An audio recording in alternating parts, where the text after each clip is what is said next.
Keith Engle here for TGI Sports Talk Sunday, Stream of Consciousness. How is everybody doing today? Been a beautiful stretch of weather here in upstate New York. The heat broke, got a little warmer yesterday, but still very nice outside most of the day, and it just chilled. Actually did some recruiting for the one-on-one with Keith Engle show for August, and I'll give you a little update on that in a second. DDH, thumbs up to you. We're watching. You guys are all watching, or can be watching today, and can always catch our shows live on TGI Sports Talk's Facebook page, our YouTube page. We're also live. Most of the shows are live on North National Streaming Sports, Roku channel. I feel like I have a delay here. I don't know why I would have that, but let me get rid of this just to be safe. The Roku channel, you can get that Roku channel by going to the Roku app. If you have a Roku TV, it's even simpler. Just look for channels and search out, I think, Northeast Streaming Sports. It's still labeled there, but lots of great content there. And also, we're repeating the shows at midnight. If you're a late owl, you can certainly see most of my shows at midnight. And the college football huddle doesn't go live, but we do play it at 6 o'clock on a Thursday and 9 a.m. on Saturdays, which is a great time to do it. What else? Quick shout out to Ralph Williams at RW Media. Let me make sure nothing's happening over here. There we go. Where was I? Quick shout out to Ralph Williams at RW Media. It does some great stuff over there, including the Sports Corner every Tuesday from 4 to 6 p.m. Eastern with Smoking Jim Frazier. And he does lots of other great stuff as well. You can catch him on YouTube, Facebook. And if you're in the Pittsburgh area, he's on a local Pittsburgh TV channel as well. And Ralph shares a lot of our shows, and I really appreciate that a lot. My thanks to Vaden Pinson Jr., who was my guest on One-on-One with Keith Engle last Friday, talking about his dad, Vaden Pinson, and his crusade to get him in the Baseball Hall of Fame. And we'll talk a little bit about the Hall of Fame maybe today, as the induction ceremony is coming up next week. What was I going to say? Coming up on the next Friday, we'll have Jim Behringer and talk some hockey. We haven't had him in. We'll do our one-on-one show and just concentrate on the NHL and the Stanley Cup champions. We'll look at the draft. We'll look at free agency. We'll look at a lot of stuff. But coming up in August, we've already, and I don't have dates for everybody because I've got to kind of move some things around the calendar, and so do they. But we've got Sidney Moncrief, former great player at Arkansas and later with the Milwaukee Bucks in the NBA. He'll be on. I don't have a specific date for him yet. I do have a date for Brian McRae, former MLB player, really fine outfielder. His dad, Hal, also a great player in the in Major League Baseball. He also played for his dad when his dad was managing the Royals. We'll have Mike Bass on in August, former Redskins cornerback, who his most famous play was running back that errant Garo Yepremian pass in the Super Bowl, the undefeated Miami Dolphins season, for their only score in that Super Bowl. And I met Mike Bass. He was running a little bar, kind of a tiki hut kind of bar outside a hotel, across the street from a hotel, I guess, in Freeport, Nassau. I met him back like in 1982. It was such a cool place, a little place, but we spent an afternoon there and we ate there. And you told him what you wanted and he gave you your food and you put it on a grill and you cooked it yourself. It was a pretty interesting place, but we'll have him on. And Ernie DiGregorio, former Providence great, played with Marvin Barnes, played for Providence, and I don't think he was on a team that went to the Final Four. I have to look at that. But then he became a number one draft choice and played for Jack Ramsey in Buffalo. Some knee injuries really derailed Ernie's career, but we'll talk about him. We'll talk with him as well. And we got some other guys. I was in contact with a lot of guys last night, so that will be coming as well. And today, we got some primers. I'm going to get to your good mornings in just a second. Just some primers. It's your day. We've hit the dog days of summer here in baseball. What are your thoughts on the remainder of the season? We got some guys, more guys hurt, more injury guys coming back. Any all-star comments? Rob Manfred says he hears everybody's complaints, including players, about going back to the tradition of wearing their team's uniforms. Please do that. Got some other stuff here. The Hall of Fame. What do we think about Beltran, Helton, Mauer, and Jim Leyland? Jim Leyland specifically. Nothing against Jim Leyland at all. Very fine Major League Baseball manager. But if Jim Leyland's in the Hall of Fame, why isn't Lou Piniella? Why isn't Billy Martin? Why isn't Tom Kelly with 2 World Series victories? I understand his record's under 500, but Leyland's is barely over. How about Ralph Houck? Danny Martaw? I don't understand the Hall of Fame. I really don't. Football, the Giants are wrapping up Hard Knocks. It's been very, very interesting. It's basically the front office approach to the offseason. We've seen we haven't seen a draft yet. I think we'll see that next week. But we've seen free agency, which was very interesting, and a lot of how their decision-making went on Saquon Barkley and some other people. We can talk about that. Lawrence Taylor in trouble again. And I've got a little ranking here on the best coaches of all time by tiers. And to give you an idea, tier number 1, pretty simple. Vince Lombardi, Don Shula, Bill Belichick. And I think there's 50 guys in here on different tiers, and we can take a look at that, and we can comment on that if you like. What else? NBA, Team USA is primed to not win a gold medal. I mean, they barely got by South Sudan in preliminary games, exhibition games, if you will, yesterday by 1 point on a LeBron James basket at the end of the game. Are they primed to lose? WNBA, they had their all-star game yesterday. Caitlin Clark, 4 points. 0 for 7 from three-point land. And NCAA, Alabama renames Bryant-Denny Stadium for Nick Saban. They'll have a ceremony for that during the year. Sam Pittman defends his hiring of Bobby Petrino. And Utah State fires their coach, Blake Anderson, for Title IX violations. So lots to talk about. But it's your show, guys. So give me your comments and let's go to it. First guy in this morning, Danny Fuller, at 5:30 in the morning in LA. There's a dedicated guy. Love Danny. Great guy. Great addition to the followers of this show and contributors to this show. Thank you, Danny.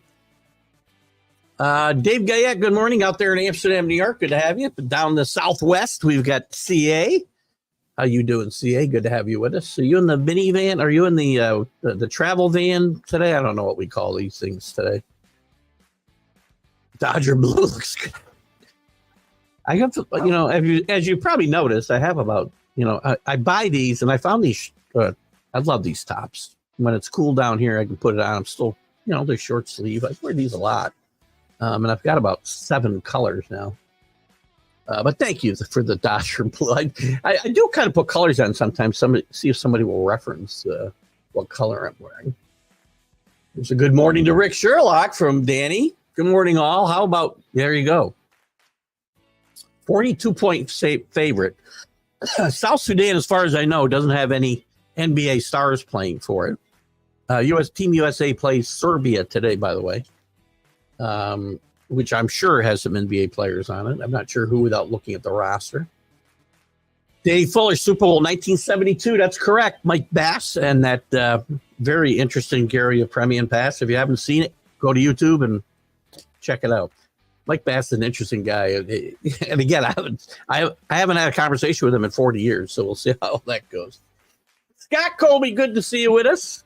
Glad you found us. Wasn't sure if you found us because I know we're not going, and I'll mention this quickly again, just because I want to make sure everybody understands there's no animosity here. We're not live on Let's Talk Sports YouTube channel anymore. As they've decided, Tanner and the team has decided that they want to have all the live content go through that platform, which certainly understandable. They do a great job over there, and there's still some great content over there. Tanner's doing a great job. Scott and they've got guys like Scott and Nick and Alan doing some great shows, great content. More, I'm leaving guys out, and I apologize. But you can still, please, go over and check them out. And as far as I know, still sharing my content after the fact to their Facebook page. But good morning. NFL training camp does get started. What are the big stories going into training camp? Something else for us to be talking about the next few weeks. Happy Sunday to all. By the way, it came up. That's Drew, by the way. Happy Sunday to you, Drew. It came up in the Mac and Jack show this morning, and I forgot to share the feed. Sorry about that. What was I going to say? Oh, it came up about the NFL discussing again extending the season eventually, probably to 18 games, maybe even eventually to 20. No exhibition games. Pushing the Super Bowl back to President's Day. They'd probably have to start earlier, too, if they had 20 weeks. But I think it's foolish. I mean, the injuries are already piling up because guys don't get in a proper game shape. Games are terrible the first 4 weeks now. Now, what's it going to be like with no exhibition games? It'll be terrible. The first 6-8 weeks will be unwatchable, for crying out loud. Well, no, maybe not 6-8 weeks. Ernie D. That's right. Takes you back. You're a guy who is out there in New England and certainly knows. I don't believe he was on that Final Four team. I don't think him or Marvin Barnes were on that Final Four team.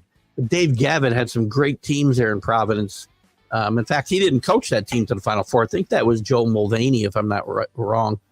Scott, you can correct me, being the New England sports historian. I think Joe Mulvaney coached that team, and then Dave Gavitt came after. Dave Gavitt had some really good teams. He was a great recruiter, and he was the man in putting together the Big East Conference, which changed college basketball forever, in my mind. Fuller saying good morning to Drew. There's Chris F. Grave, our Toronto correspondent. I saw Hall of Fame. I said candidate. The Hall of Fame is never to be blamed. Why? They let anyone in. It's 100% of the voters. Well, again, it's the process. I'm not talking about the Hall of Fame. You're absolutely right, Chris. I shouldn't blame the Baseball Hall of Fame, but maybe they change who needs to vote. I mean, they have guys voting. Same way with the Heisman Trophy and whatnot. Guys don't ever watch a game, and they have a vote just because they're part of the Writers Association or whatever. And maybe some changes need to be made. Again, I don't want to say anything bad about. I mean, this year's, to me, the only guy, and I would say Joe Mauer is, because of the position he played most of his career. I think Joe Mauer, I'm okay with. Adrian Beltre, obviously, I'm okay with. Todd Helton, not really. Again, if you're going to put guys like, we had Veda Pinson III on talk about his dad, and his dad was one of the top players in his era, which is part of the criteria. I mean, isn't a top 10 in almost every major category in the 60s, except maybe home runs. And he had some pop. But we're letting a lot of guys in, and that's not voting. I think Leland gets in with like the Veterans Committee or whatever we call it today. So again, that's not even the voters, Chris, to your point. Beltrain, Helton, and Mauer voted in by the sports writers. Baseball of America, whatever they call their association. But Leland's voted in by whatever we call this other committee today. It's had 10 different names in the last 20 years. And that's how Veda Pinson would have to get in. That's how Harold Baines got in. That's how Gil Hodges got in. And, if these guys are getting in, then Veda Pinson's a better player than anybody I just named, outside of maybe Adrian Beltre. And if Leland's in, Pinella, one World Series. Pinella wins, better winning percentage. Martin wins, better winning percentage. These are all one-win guys. Both one-win guys. 2 World Series. Tom Kelly. People will say he finished under 500 for his career. He managed in Minnesota. And Jim Leland only had a 503 winning percentage, just an FYI. Danny Murtaugh, 2 World Series in Pittsburgh. Great job. Also important to the game. First team ever to put 9 non-whites, they weren't all black, some were Latinos, players on the field to start a game. And he didn't do it consciously. And the players didn't even realize it until the game was underway. And Ralph Houck. What about Ralph Houck? The World Championships and a better record than Leland. I'm not taking anything away from Leland. Great manager.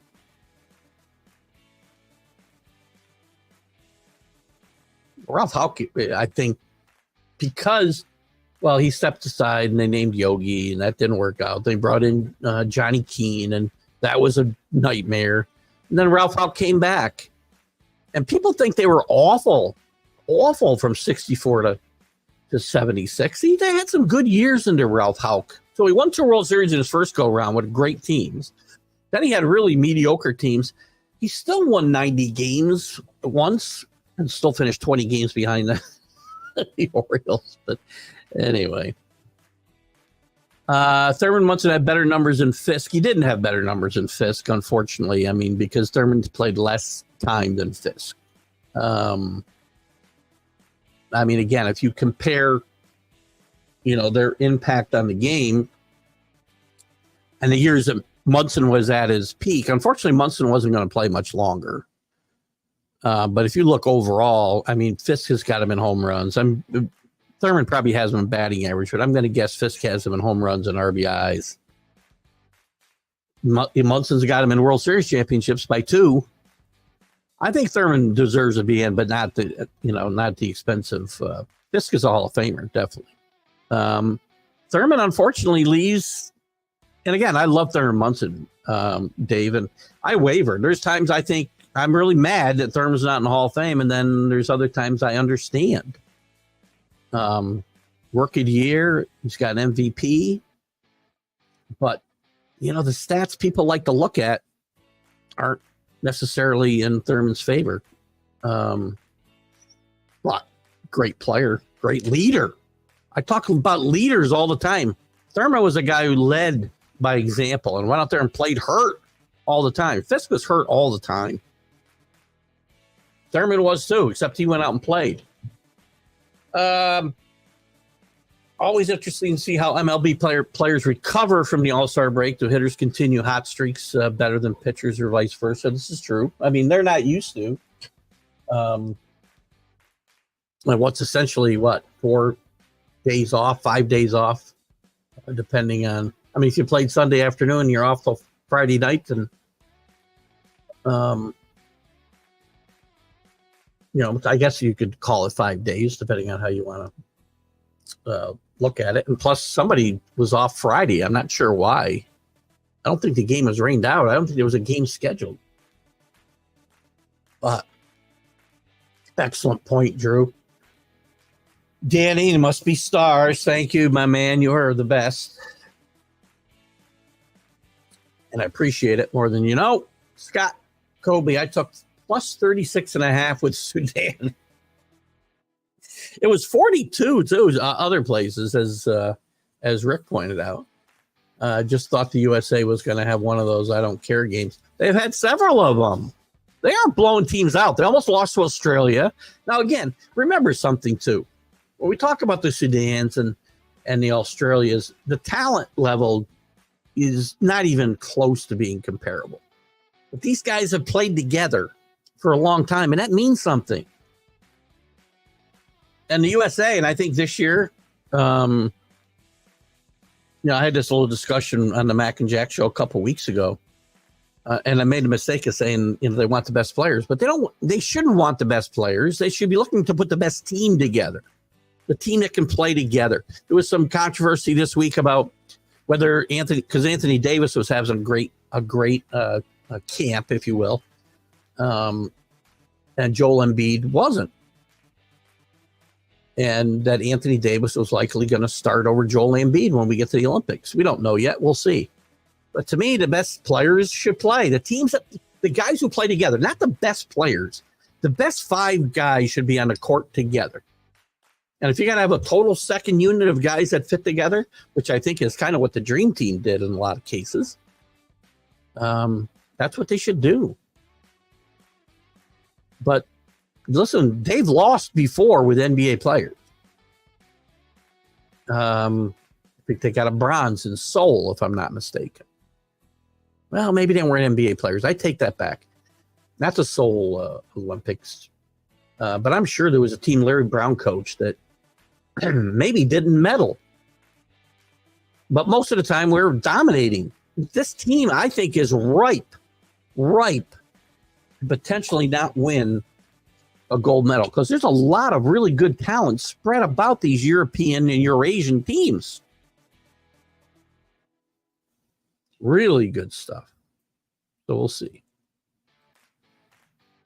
Watching your 4 a.m. British show, you get it a little. So you got to get up even earlier to watch. This thing starts at 2 a.m. I didn't get up at 2 a.m. I was up about 4 myself. And just so you know, Billy Horschel from the United States is leading this tournament. Let me pull up the leaderboard since we're talking about that. There's only a couple of us that'll care about golf. If Kenny's here, he'll care.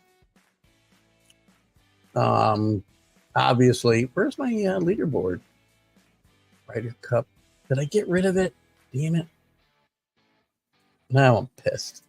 There we go. No, that's come on, where are you? There it is, British Open.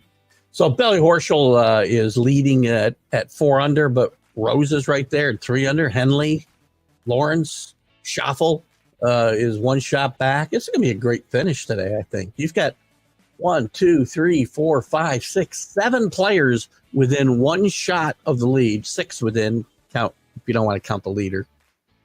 We'll count him, 7. You got Scotty Scheffler at -2, only 2 shots back. Then you got John Rahm and Lowry. Shane Lowry will be a big crowd favorite over there today. Adam Scott's hanging in there at even par. Justin Thomas at even par. It's going to be a nice finish today. All these guys are within striking distance. Anybody to +1 in my mind has got a chance to come back and win here. Is anybody lighting it up this morning? Who's this? Jason Day, who struggled the last few years in majors, is -3. He's within. He's +1. He's within a lead. Well, he's already played 11 holes, but he's -3 today. And everybody else is kind of struggling, it looks like. A lot of pluses. Tough week. Rain. It's a tough place to play. Wind and rain, whatever else. Good morning, Kenny. Up on the mountain. Good to have you with us, as always.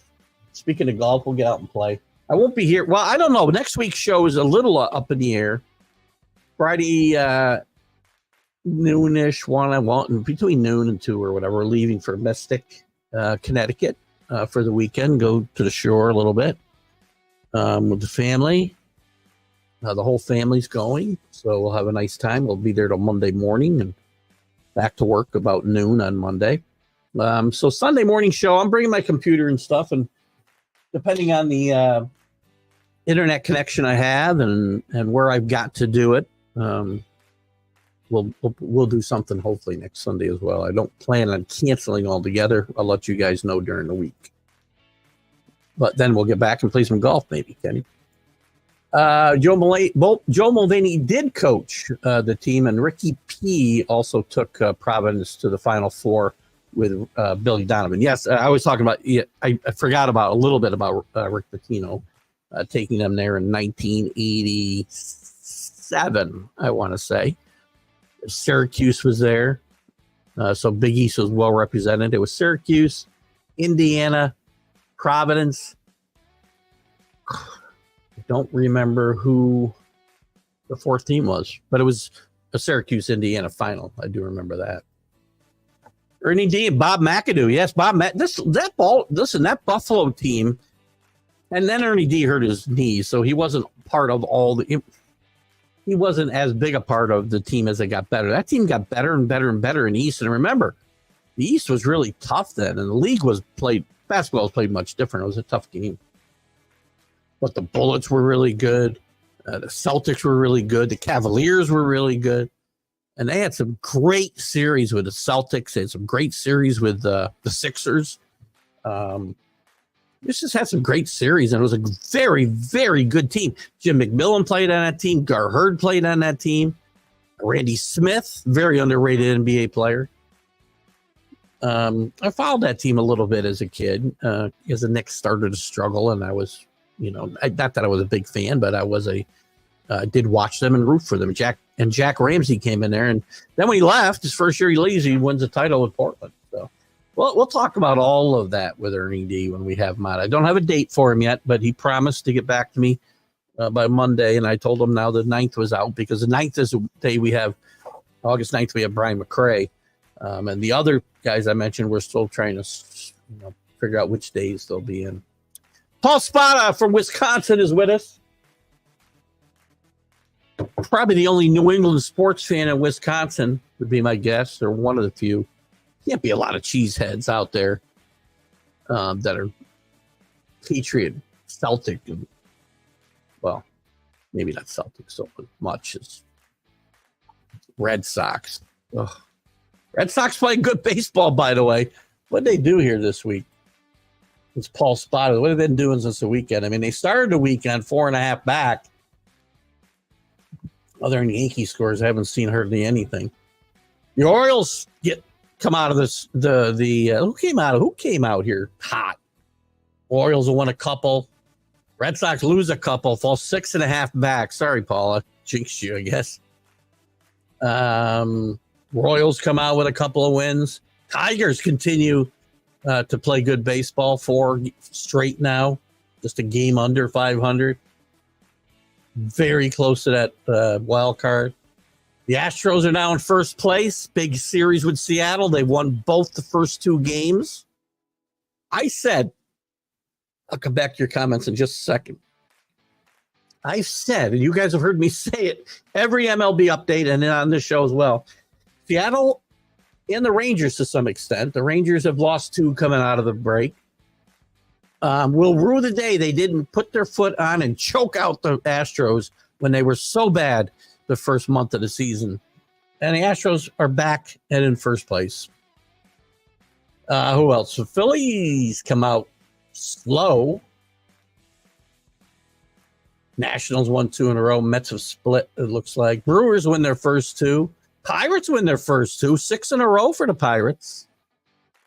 Don't go away. We get on the Pirates a lot. This is about the time I would expect the Pirates to fade. So let's see what happens. The Reds, bad start, lose their first couple. Dodgers win their first couple. Diamondbacks continue their hot streak, win a couple.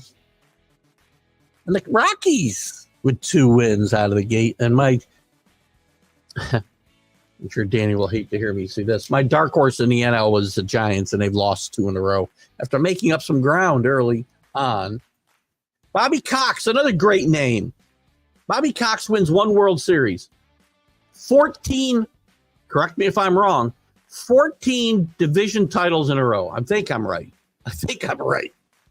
It sounds ridiculously wrong, but I'm almost positive he won 14 in a row. Am I nuts? Let's look up Bobby Cox. Hold on. Let's just look up Bobby Cox. I think he won 14. By the way, Bobby Cox he'd had a stroke, I think, last year or year before. He was at one of the Atlanta games this year. Bobby Cox. Bobby Cox is in the Hall of Fame, actually. So there you go. My bad. Should have looked before I jumped and ranted. Bobby Cox is in the Hall of Fame. Or maybe you're comparing him to these other guys, Paul. I'm not sure of the context. So either you're saying maybe you're comparing him to some of the guys I mentioned that should be considered. But Hall of Fame should be based solely on performance of your career. Standards are set, and if not met, you're not in. There are no, what are the standards? Special feats are in, but not as Hall of Famers. Well, I think contribution to the game matters as well, right? I mean, so what is the criteria? So again, it's a great point, Kenny. So let's leave players out of it. So in players, I'm assuming we mean, okay, you either got to have 3,000 hits. I'm not a big fan of this, as you know, because of like the College Football Hall of Fame and what they do with coaches is stupid. Now this, maybe there's some criteria, but based on those career performances, you'd have to adjust those standards up and down. You can't say 300 wins for a pitcher because nobody's ever going to win 300 games. They're going to be lucky to win 200 games. So you'd have to adjust those criteria up and down. Strikeouts, hits. Well, hits could still be there.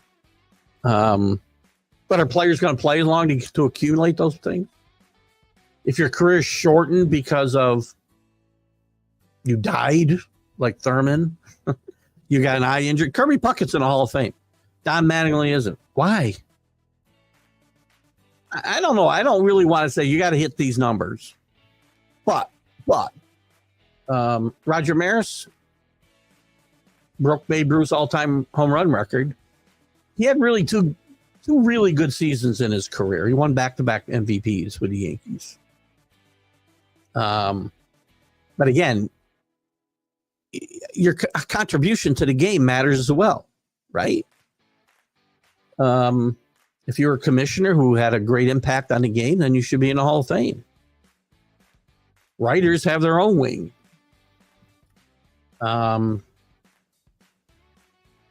Again, it's an arbitrary thing. It's too subjective, and maybe there should be somebody other than sports writers voting on it. I don't know. Maybe it should be the other Hall of Famers. I don't know. You know how I feel. I mean, you can't have a Hall of Fame without Pete Rose. Sorry, put him in there, warts and all. And there's guys that belong that had very short careers and would never be considered. Again, I will, and I told Veda the third Friday that originally when I started following him and friended him on Facebook, and we had a couple brief conversations, I didn't think his father was necessarily worthy. And looking back, he was. This guy would have won, about 12 Gold Gloves, well, 10 anyway, all the years he was with the Reds. But every year, the award went to Clemente and Mays and Flood. And he played in an era that is just, I don't know this for a fact, but I'm going to guess the 60s and possibly the 70s are probably the decades with the most Hall of Famers. I don't know this for a fact. I haven't looked it up. But as I think about it, I think it could be. Special feats, I definitely agree with you.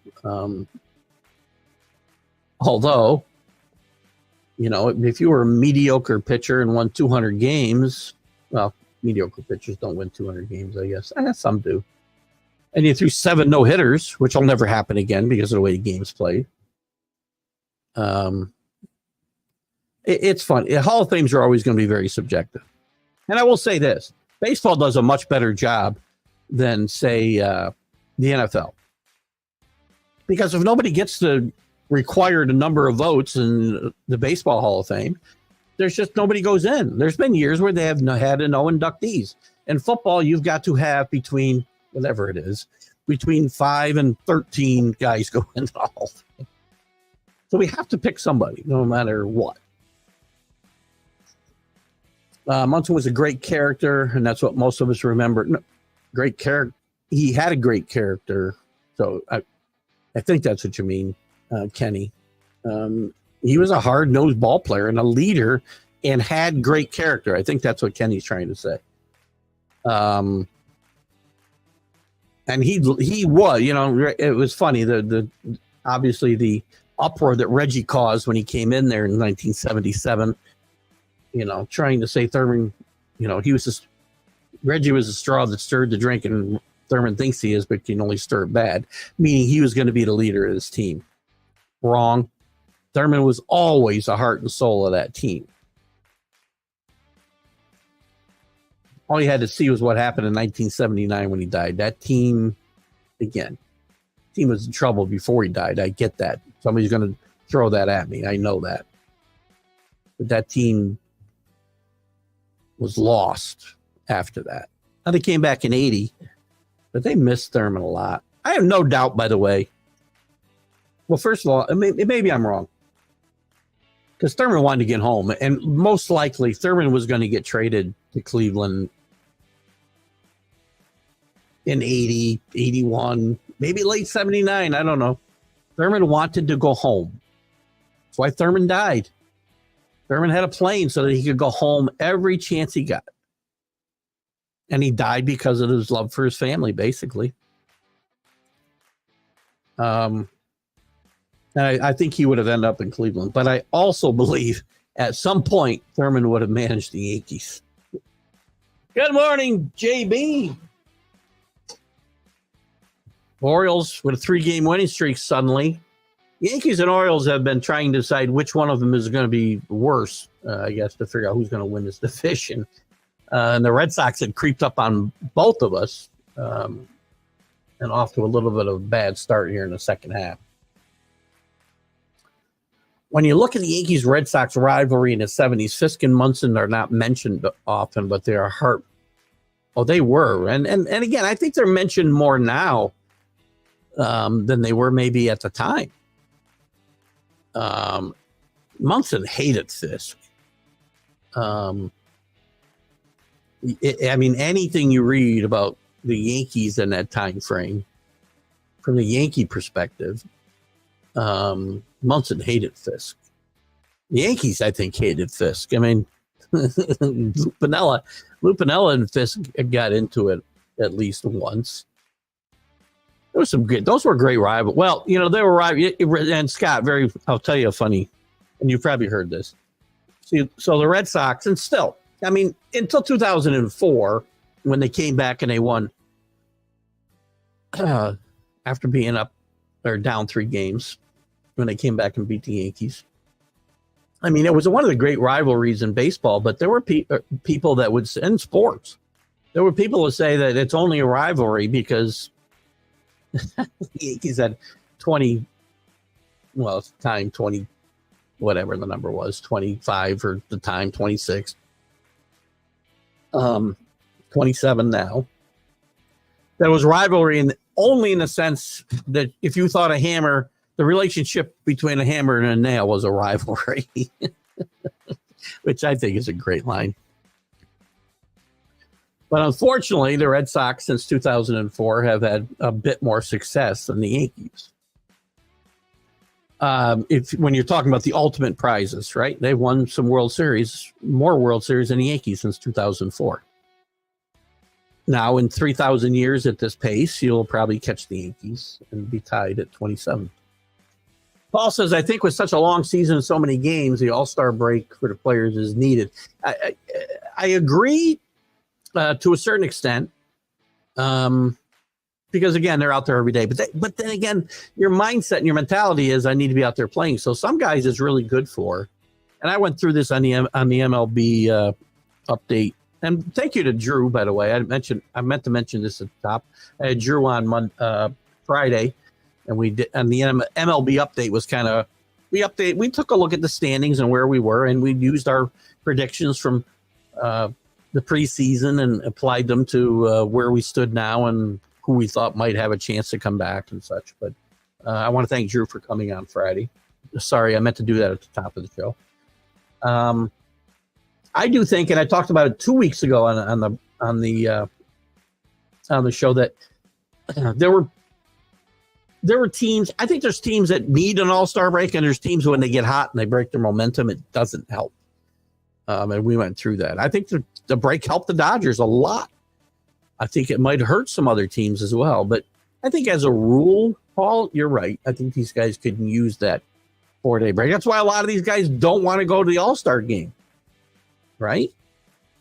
They'd rather have the time off. Ernie, did you repeat yourself, or did I put that up again? McAdoo is a great player, by the way. Great touch for a big man. He's 6'11", but he could shoot from anywhere. He's a great role player too. When he got to the Lakers, helped them win a championship, and he became a pretty good 3-point shooter when that was put into play in the NBA after the merger. So it's going to be a lot of fun to chat with Ernie about the great players he played with. He was a very, very good player, and unfortunately a devastating knee injury, which today wouldn't be nearly as devastating, ended his deal. And yes, Dave, August 2nd is almost here, and it's funny. I'm a 60. I'll be 64 in 20 some days. And I guess a 64-year-old man shouldn't get emotional over somebody he never had a conversation with, never met, never knew, other than him being in his living room playing ball. He shouldn't get emotional over the anniversary of his death, which now this will be the 45th, I believe, anniversary, if I'm doing the math right, the 45th anniversary of Thurman Munson dying. And I still get emotional on that day, and I'm melancholy all day. Sometimes I forget what day it is, rarely, because there's always this great Bill Gallo. Bill Gallo was a cartoonist in the Daily News at the time, and he had this great cartoon, which I'll make sure you see again this year for you guys who haven't followed me in the past. It's very emotional, and it's still a hard day. Munson was a charismatic character and a very good player, just not really a Hall of Famer. Again, if we're going to compare just numbers, right, he doesn't compare with Johnny Bench. And Sparky Anderson created a firestorm after the 76 World Series when he said that. He didn't really said that. They asked him to. Thurman had hit like 570 in that series. Bench had a great series. I think he was the MVP. And they asked Sparky to compare Thurman to Bench. And Sparky said, "Don't ever embarrass anybody by comparing them to Johnny Bench." And that set off a furor. Thurman was furious. Thurman had a lot of pride. Thurman was grumpy. Thurman was not a pleasant guy most of the time. Again, charismatic, I'm not sure if that's the word I would use. I do think he was a man of great character and a gritty ball player and a great leader. Charismatic was not something I would call Munson. He did not want to deal with the press. A lot of the press didn't like Thurman because he would blow them off. Maury, who's a baseball writer? He's dead now.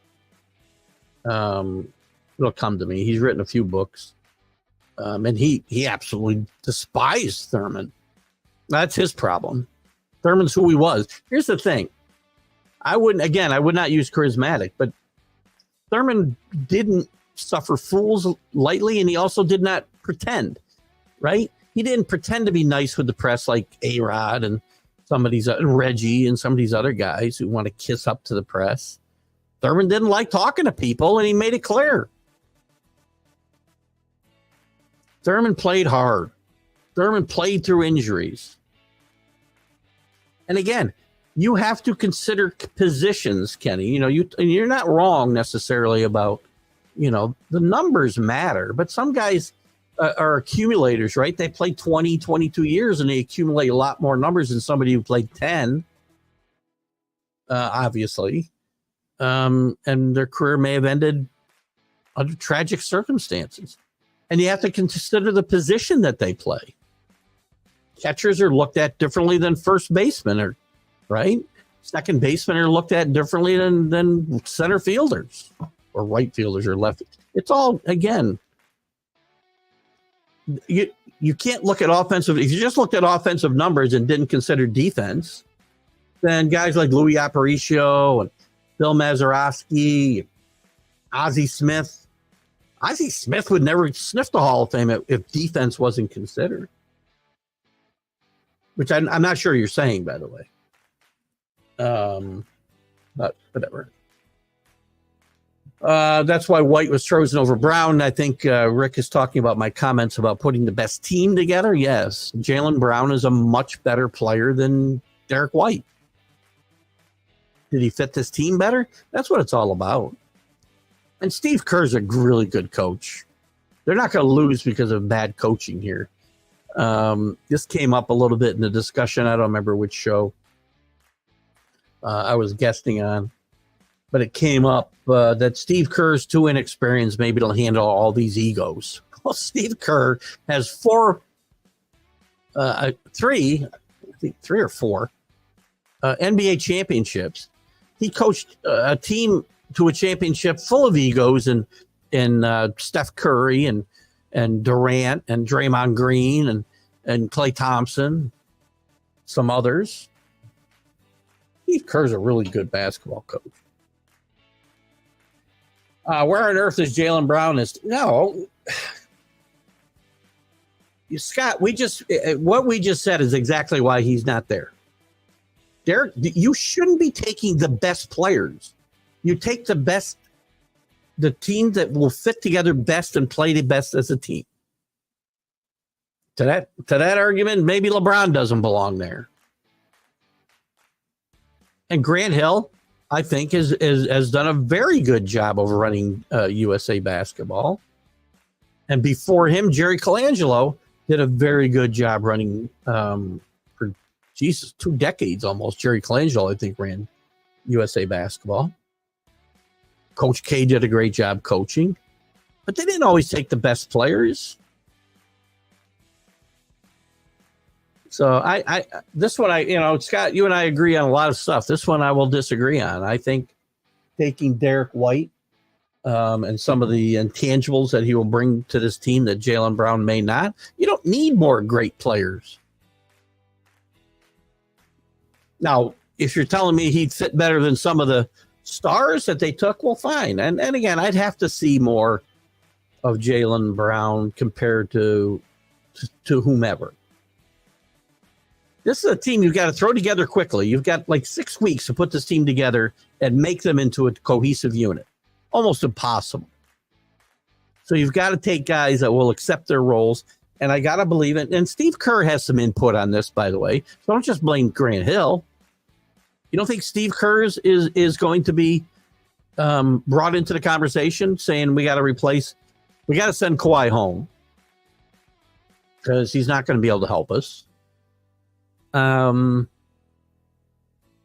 want Brown or you want White or other names in a conversation? I mean, if you want just great players and you want to talk about Jaylen Brown, then let's talk about why Brunson's not on this team. Okay, come on.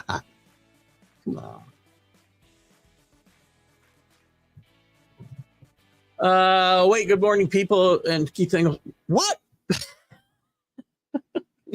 You said good morning already.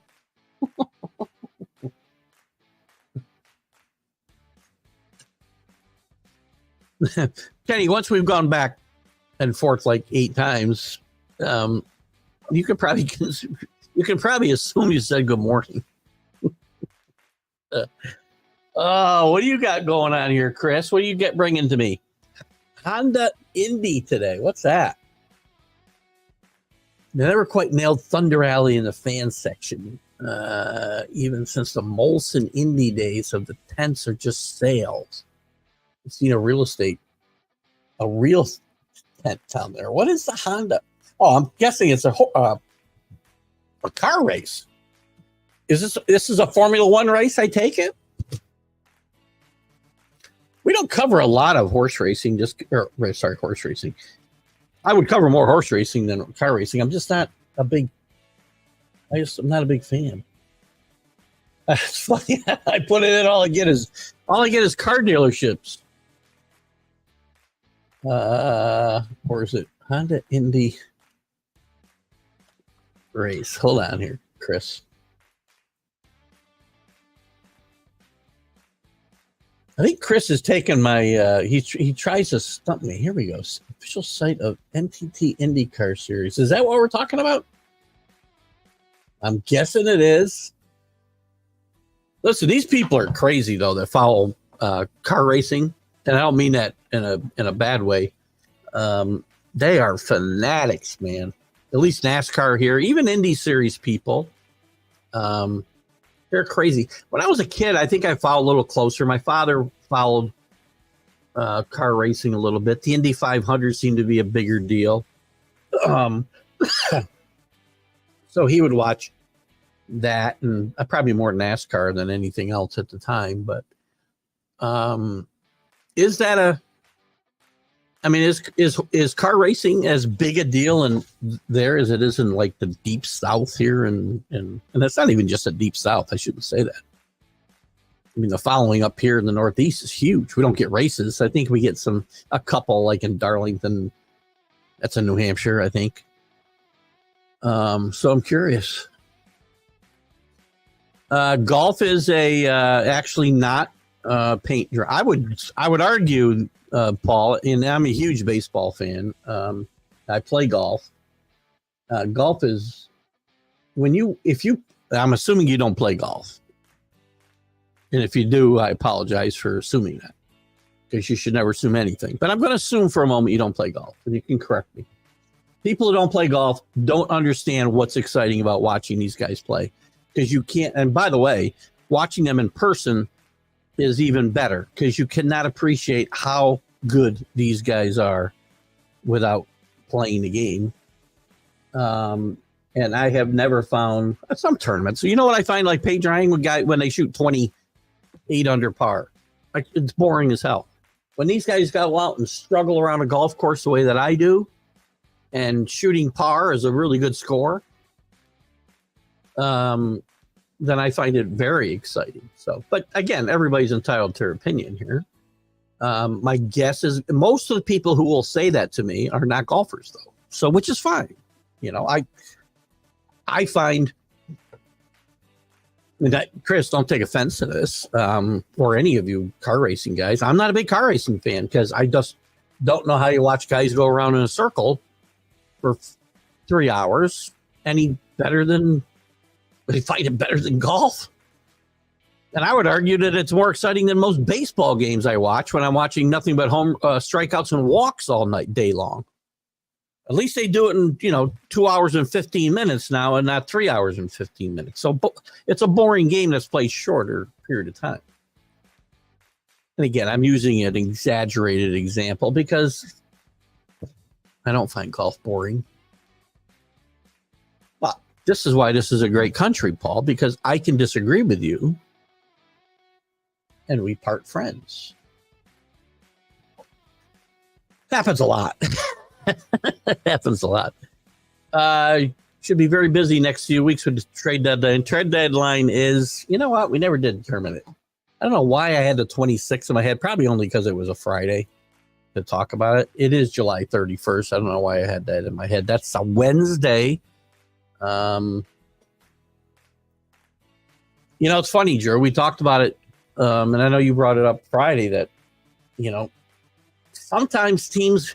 And here's the thing. There have been years where there's hardly anything going on to the last day or two. There's years where, and now maybe it's more important that you try to get out in front of everybody else because there's so many buyers and so few sellers. But the problem is the sellers are going to wait. They're going to wait to get the best offer. And a lot can change in 2 weeks, as you and I discussed Friday as well. So, I mean, there'll be teams that don't want to make a move, either buyers or sellers, until later. So I'm not sure we're going to see. I could be wrong. I'm not sure we're going to see a lot of action this next week. But certainly that weekend before and those 3 days during the week, I think will be a flurry of activity. Every time I think that, though, it's just not a lot. And again, sometimes the market, it'll be a seller's market that's like it's been, and some guys don't get moved because these guys just hold out for such an exorbitant price. But it's always a fun time for trade deadlines are always fun. We just talked about Thurman.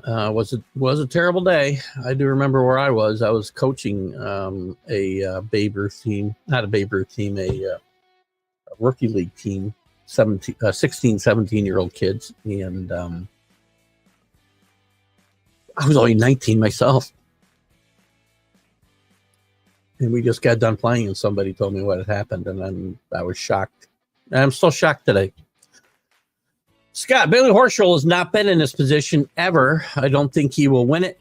Watch for Scotty Scheffler. Scotty's right there, as I mentioned. There's about 15 or 20 guys that are within 5 shots of the lead. And being within 5 shots of the lead on a course like this is not undoable because guys will fall apart in front of you. If you get hot, especially with the weather here today, I mean, I think if one of these leaders goes out and shoots 3 under, they're going to be in pretty good shape. That's the guy to watch. And being there before helps, and Horschel has not been in this position before.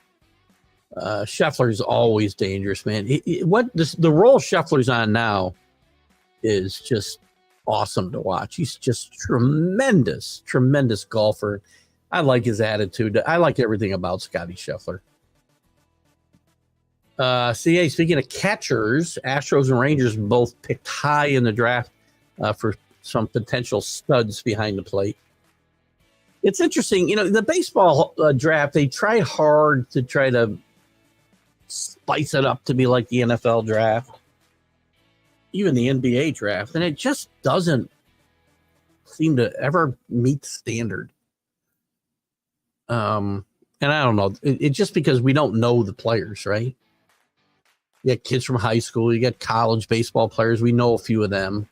We know the guys that they've hyped up a lot.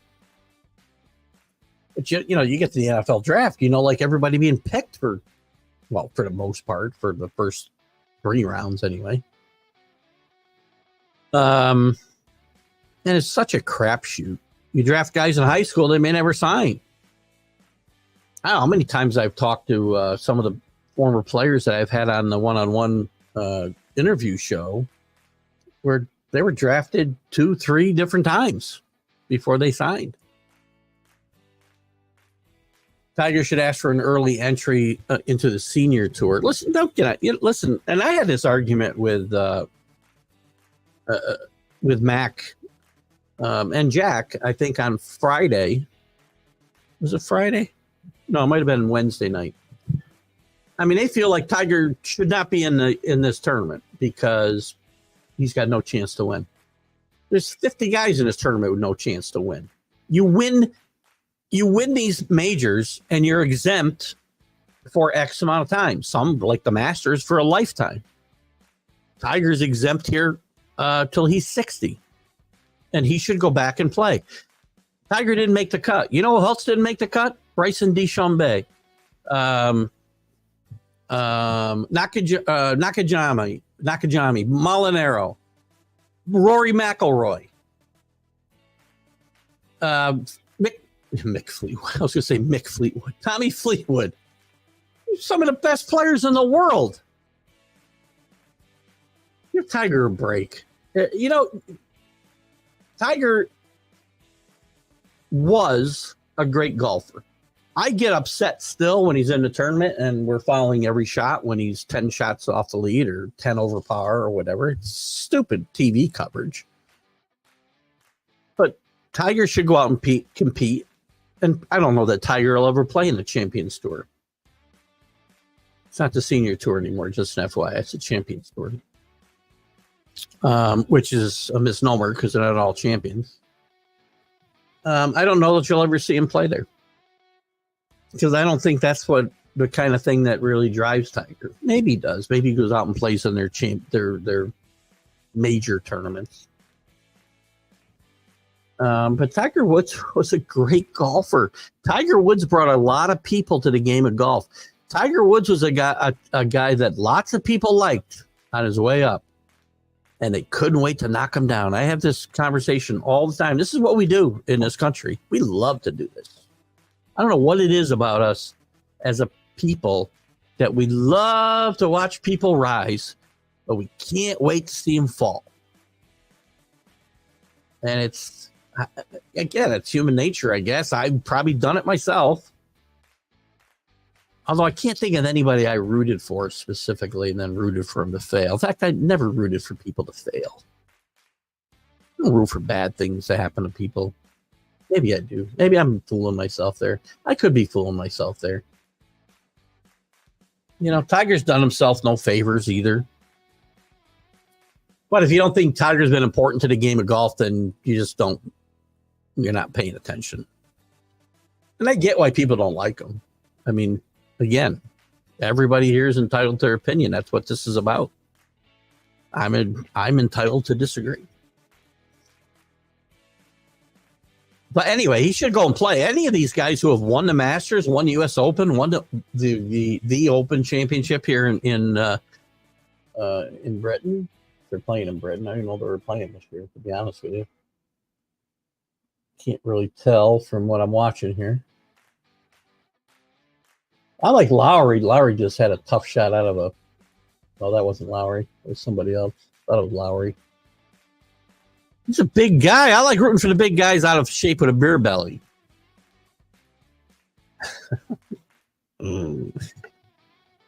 Play is quicker, but not near as frustrating.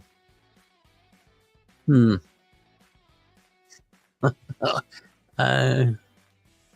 sure. Happy birthday to Lyle Oldland. You're killing me today. 56, one tough son of a bitch. 236 career penalty minutes. Lyle Oldland. I see it months ago. Well, it seems like months ago. It might have been weeks ago. I don't know, because time is not my friend. I tasked Chris F. Grave with going out and finding off the beaten path information. And I have to tell you, he's done a great job of stumping me in a lot of cases. Now I got to check up Lyle Oldland, 56 years old. He said he's from Quill Lake, Canada. He was a 141st pick overall by the Montreal Canadiens, and he played 17 years. Interesting. Do they show stats here? Guessing he was a defenseman. Cool. Looks like he had a pretty decent playoff career, actually. So happy birthday, Lyle Oldland. Red Sox beating the funny Red Sox. What's so funny about the Red Sox? Why the funny Red Sox?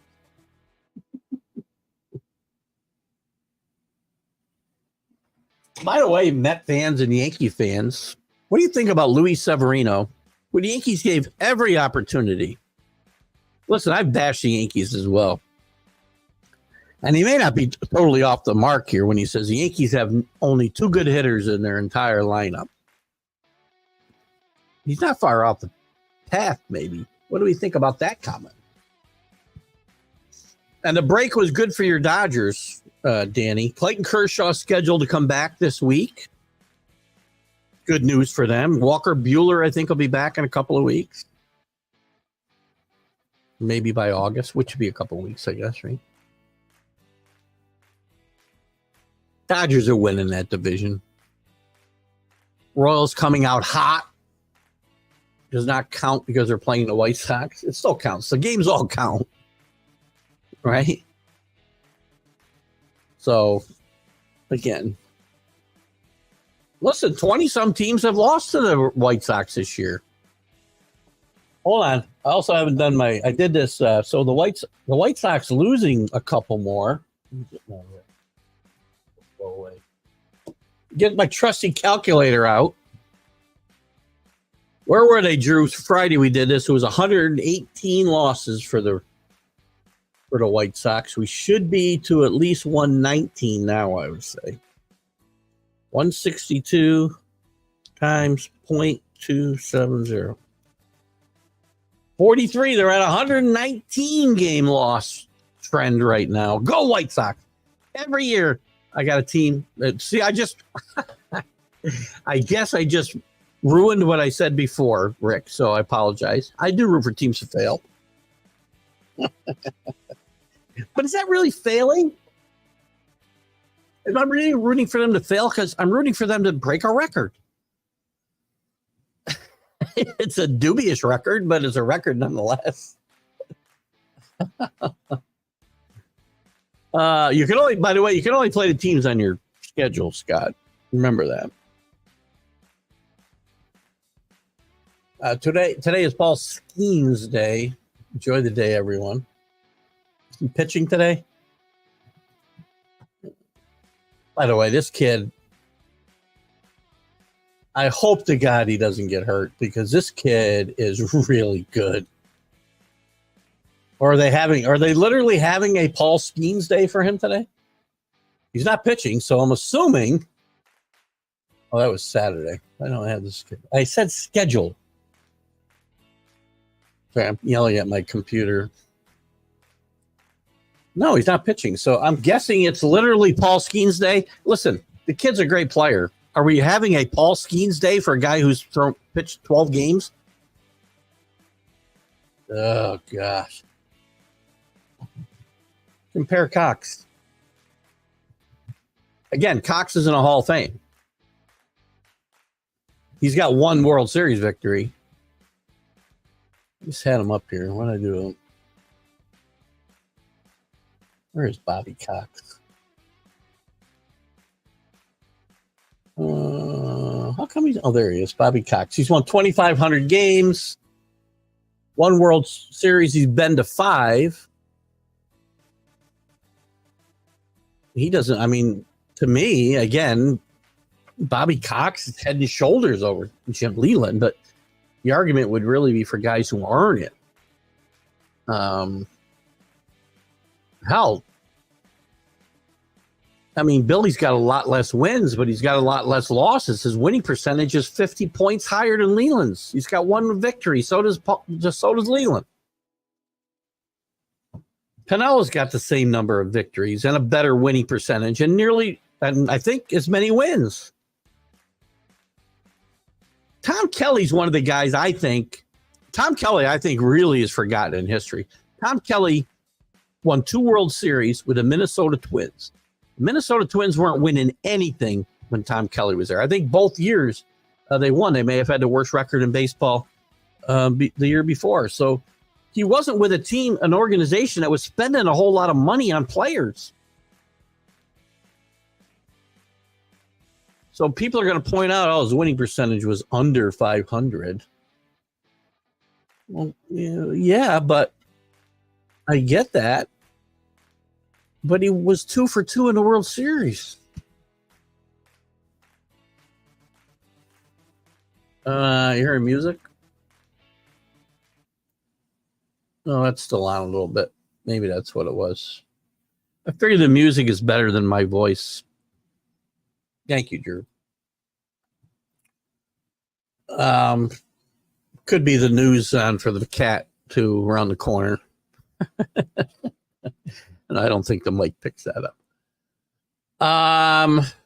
No, you weren't hallucinating. There was a little tiny, I could hear it when you said it. I was hearing a little something in my headset. So it was probably that. Hope it wasn't too distracting. A little soothing background music to ease the pain of my voice.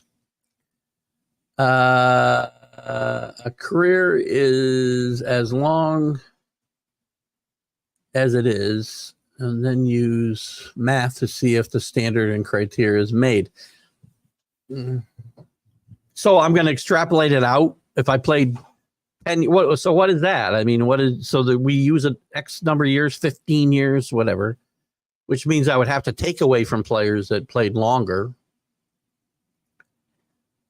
I don't know. I mean, I'm not sure. Again, to me, I don't think it's simple. It's a simple math equation. Baseball and how good you are on the field, the numbers mean a lot. Don't get me wrong, Kenny. And I'm an old school guy. Don't throw war at me. I don't really care. I'm never going to base somebody's Hall of Fame worthiness on their war because it's a made up freaking formula, which, by the way, everybody who uses war doesn't necessarily use the same formula. But home runs, the historically important counting numbers, home runs, RBI, stolen bases, runs scored, batting average. Well, it's not a counting stat, but you know what I mean. Gold gloves.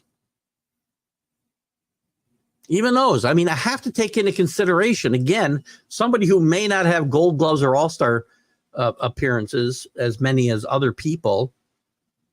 I have to look at the people they were playing against. Again, I'll use Veda Pinson Jr. as an example. he played in an era where center fielders and outfielders in general were great. Mays, Aaron, Flood, Clemente, just to name 4 great defensive players. This is a guy who also finished in the top 20 in the MVP voting 4 times. He finished in the top 10 twice. He finished in the top 3 once. He probably should have won in 63. So again, I'm just using one example. I know you're not arguing this. I don't think you're arguing against Veda Pinson. I look at his numbers compared to Roberto Clemente, who, believe me, I'm not trying to disparage Roberto Clemente. Batting average and hits. He finished with 2,700 hits, and Clemente had 3,000 on the button. But he had more triples. He had more doubles. He had more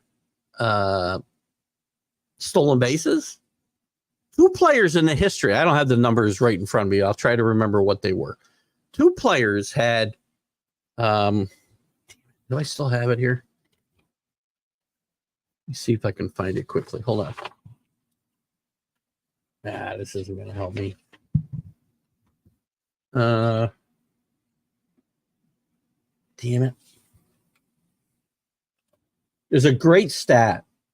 And again, this isn't really individual accomplishment. This is over his career. Gotta find that. Whoa.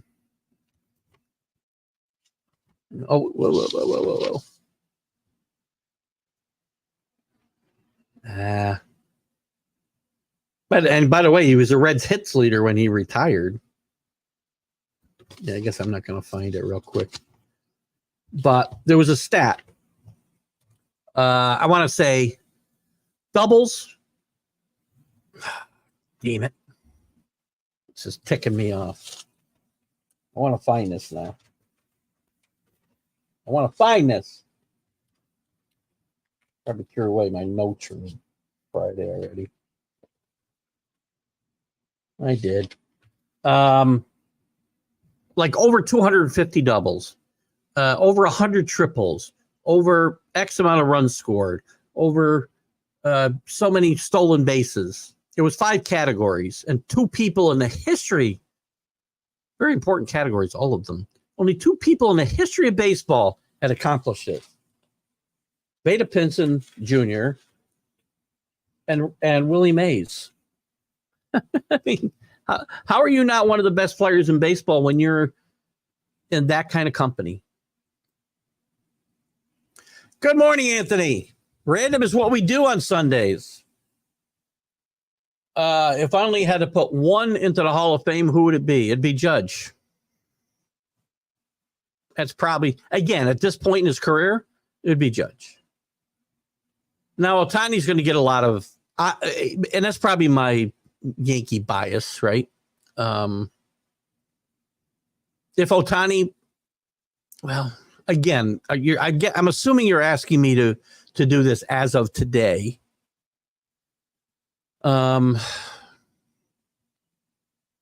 It's close. Ohtani pitches. Judge doesn't. I'm not going to assume Ohtani's ever going to be the pitcher that he was before this injury. And if they're paying him $70 million for a DH, Dodgers are going to be very sorry. I know Danny Fuller would probably disagree with me, and I'm going to say Judge, all things considered. Again, Judge got started late. Compared to some other guys who made the Hall of Fame. I don't know that Judge is going to have what we consider historically Hall of Fame worthy numbers when he's done. It all depends on how healthy he stays. What are his numbers right now? What are Aaron Judge's numbers as we talk today? And then I'll compare them to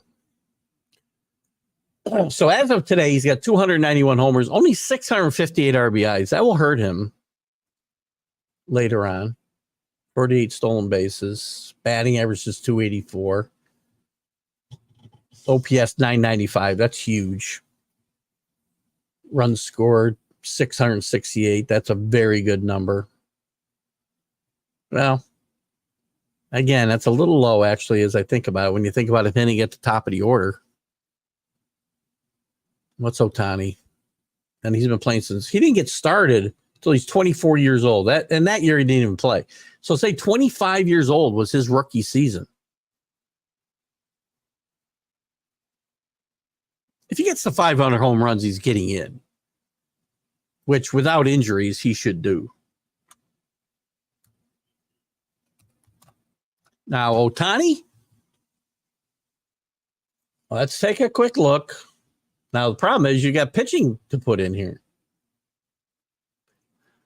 At this point, he's been playing since 2018, so about the same amount of time.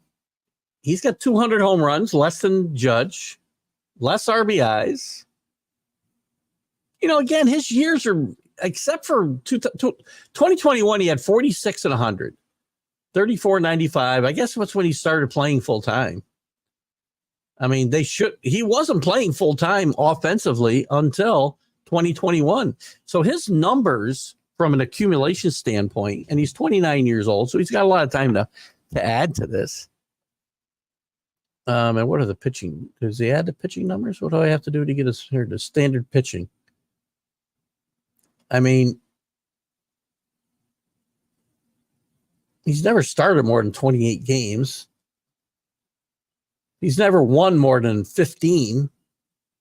He's only won as many as 10 twice. And I understand, and he's only pitched 166 innings as his high. I mean, he was an MVP once, twice. I'm sorry, that's All-Star Game MVP. That's not what I want to see. I take that back. So he's won 2 MVPs. And what's Judge won? I can't. No, I lost Judge. Here he is. Judge has 1 MVP, but he's also been in the top 10 3 times, top 15 5 times. It's a close race. Stop fooling around, Keith. Yeah, you get Reggie on a Friday show. Make it happen. You got to get Reggie. Who's Reggie who? Reggie Jackson. Reggie Jackson's not coming on my show. You listen, I have no illusions of Reggie Jackson coming on my show. Again, I don't even know if I want Reggie, to be honest with you. The guys I talk to, again, anybody can. I love talking to these guys who are, again, Sidney Moncrief is not second level. But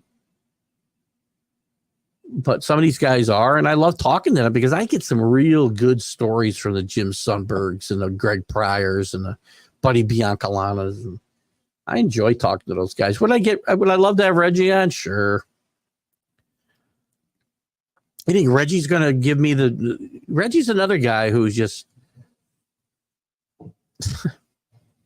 who was I comparing him to? Oh, Furman. I'd love to ask him about that story. He's going to lie. You know, that story in Sport Magazine was one of the best things ever. Because afterwards, because it created such an uproar on the team. Guys, if you ever get a chance to watch or read The Bronx is Burning, it's a great book. The miniseries on ABC was okay. But the book is totally awesome. Totally awesome. And it doesn't just cover the Yankees. It covers New York City during that 1977 season where you had the blackout. You had the Son of Sam stalking people in the city. It was just a remarkable time in the history of New York. It's a great book. But when that Sport Magazine article came out, and Munza didn't talk to Reggie for a while. They became pretty good friends, by the way, at least cordial later on. But Reggie said he was misquoted, and one of the writers came back and asked Thurman and said, "What do you think about Reggie's apology?" He said he was misquoted. He never said that stuff. He goes, "For 5 effing pages, He was misquoted. I'll tell you what, Chris, get me Reggie and I'll do it. Chuck, some cigar. I got a guitarist locked in a closet. I decided that I needed a house band, who we have here, over here to the side of the studio. Guys, take 5. Sometimes I turn the music down. I don't turn it all the way down, and I notice it later myself. And once you guys had brought this up, I did hear a little bit in my headset. So I just assume those noises are in my head. During that time period, 70s and early 80s, it was all about ability to lead your team. And I believe you had a catcher that filled that spot. You were very good. Listen, there weren't a lot of great catchers in the 60s or the 70s and 80s. And unfortunately, Thurman never got a chance to play in the early 80s as he died in 79. And I'm not sure how much more catching Munson would have done. Thurman had already started playing a lot of right field because his body was shot by 1979. He had 3 home runs and 30 RBIs in August when he passed. Then he was really a shell of the player that he'd been, and I don't know how much longer he would have played, and I think he would have been in Cleveland. I'm trying to think of great catchers from the 70s and 80s. Darryl Porter was really good. Had some issues, personal issues. Obviously, Fisk was great. Munson was great. Gary Carter was only coming into his own with the Expos. Who else? Maybe if I look at the teams, I can try to remember who their catchers were.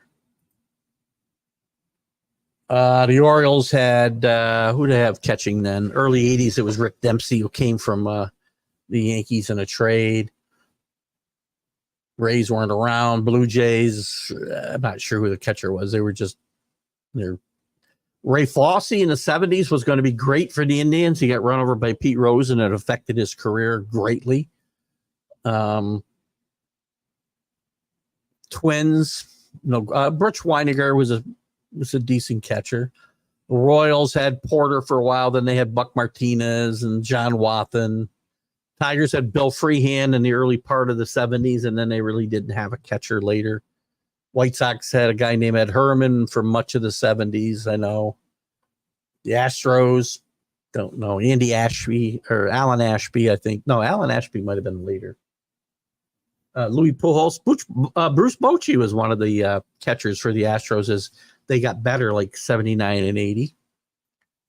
Mariners, no. Rangers, Jim Sundberg was a really good catcher. We had him on the show recently. The Angels, journeyman catchers at best. The A's had a collection of catchers. Gene Tennis was a good catcher. Ray Fosse ended up catching there. Dave Duncan caught there. They had a kind of a smorgasbord of catchers. The Phillies had Bob Boone at the time, who was a really good catcher. The Braves, Bruce Benedict a little bit as we got into the 80s. The Mets struggled. John Stearns was a decent player, not a great player. Nationals weren't here, but the Expos were. The Expos had Barry Foote and some other guys. The Brewers had Porter for a while. Ted Simmons later on as we got to the 80s. Cardinals had Ted Simmons for most of the 70s. Pirates had Manny Sanguian and then Tony Pena. And in the 79 World Series year, I can't think of the guys. Lavalier, I'm saying his name wrong. I know I think they platooned at catcher. The Reds had Bench, obviously. The Cubbies had Randy Hudley early, then a bunch of guys like Swisher and a few other guys. Dodgers had Steve Yeager, Joe Ferguson. Really good defensive catchers. Ferguson had some pop. Yeager had some pop. Not great hitters. Ferguson played a lot of outfield, too. Diamondbacks weren't here. Padres, nothing much. Fred Kendall, I know, was a catcher for a long time there. The Giants, geez, I don't know, maybe Dick Dietz in the early 70s. Bruce Brenly played there in the 80s. Rockies weren't here yet. So that's some of the catchers. I don't know why I went off on that long. With the Olympics starting in less than a week, let's debate, should baseball, softball be reinstated permanently? Answer quickly, yes. We can still play the WBC. Basketball plays other international competitions besides the Olympics, so I don't think that really matters. In-season logistics, make it work. Don't care. Forget the All-Star break that time. And again, I don't even care if we take major leaguers. We don't have to take major leaguers. I'm okay sending college players over there to play. Baseball should be part of the Olympics. Softball should be part of the Olympics. I don't necessarily have to take professional players. I could take minor leaguers and stop their season for 2 weeks. I don't think you can really stop the Major League Baseball season for 2 weeks. I don't think the WBC should be affected at all. Again, as I said, other sports play other international competitions. I mean, hockey stopped their season for 2 weeks to go play. Baseball's a little harder. We're playing 162 games. We're already playing over, 9 months. Almost, considering spring training and whatnot. But yes, and I don't care who you take is another conversation, but yes, baseball should be definitely in the Olympics permanently. We won Olympic golds without Major League Baseball players. We've never sent Major League Baseball players to the Olympics when it was part of it. I believe Tommy Lasorda's team won a gold medal. By the way, coaches, if you don't know this, coaches don't get medals, whether it's basketball or baseball. Coaches don't. Only the players get medals. But I believe Tommy Lasorda won a gold with mostly college players. There's a lot of really good college players that have gone over there and competed and done very well. So the answer is yes. Nothing better than 70s baseball. I agree. Yellow grass fields, This Week in Baseball. I always thought when I was a kid, This Week in Baseball been around forever. It didn't start until like the mid-70s. It was great. O's were good. Yanks were good. Red Sox were good. Earl, Billy, Lasorda. It was 70s. And I'm biased because of probably, my demographic as far as age and other things. But when it comes to, we talk about Stratomatic baseball, right? When I play the mystery leagues and such, I almost always play the 70s because I enjoy using guys from that era. It's a lot of fun for me. The 365 online version. So it's a great era for me. And when I read baseball books, I invariably look for ones that at least cover that era. I read a lot of great books. Read Dan Epstein's books. I can't think of the name of them. One is Plastic Grass, Big Hair and Plastic Grass, I think is the name of one of them. Great book. Stars and Stripes Forever. I don't know if that was Dan Epstein or not, but it's another great book about the 70s. There's just a bunch of them out there. I could give you more. Baseball Hall of Fame ceremonies today. I thought it was next week, the 26th. Joe Mauer, by the way, Rick. I thought the ceremonies were next week. I don't know why I thought. I think you're right because I saw some posts from Burt Blyleven and some other guys that I'm friends with on Facebook being in Cooperstown this week. For whatever reason, I thought they were a week early. Let me see. Is it really? I'm just going to double down just because I want to make sure we have this right. MLB Hall of Fame. I had this open before. Could have swore I saw the 26th, but I've had a 26 in my head for like everything. July 23rd. My bad. July 23rd. Oh, that's the 23 class. Here it is. It is today. Good job. Good job. Good job, Rick Sherlock. I'll turn this on for a while. I'm always interested in the Hall of Fame speeches. Joe Mauer, because of his position, I think I said that earlier, I believe was deserving. Because as a catcher, I mean, the guy won batting titles. Didn't have a lot of power, but he was a good defensive player, and he won batting titles. Come on. Catchers don't win batting titles. I'm sorry, I wrote something, then scrolled down and saw the posts. So being me, I wrote them all. Being me one. Don't worry, Kenny. You're all good. Published the Fantasy League and public. I got to make sure I say this. Live draft to September 1st.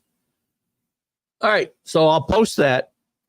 I'll make sure I get that done today. I've just been, again, no excuse. You know my feelings on saying you don't have time. I just want to make time. I'd make time, right? So I'll get her done. Olympic sports coming back to the 2028 Olympics. Baseball, good. Softball, good. Lacrosse, good. Cricket, new sports in pairs. Skateboarding, you know.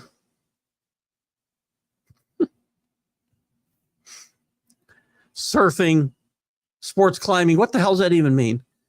Breakdancing. I did know about this one. Are you freaking kidding me? Thank you for the sheesh. Sheesh. However we say that. Sheesh. I would say more like good effing grief, right? Obviously, France being known as a surfing mecca of the world, that event is actually being held in Tahiti. So we're having competitions in the Olympics from Paris in other countries. Maybe we should just have a worldwide Olympics every 4 years. Would that be fun? I mean, I know you're being facetious, Drew.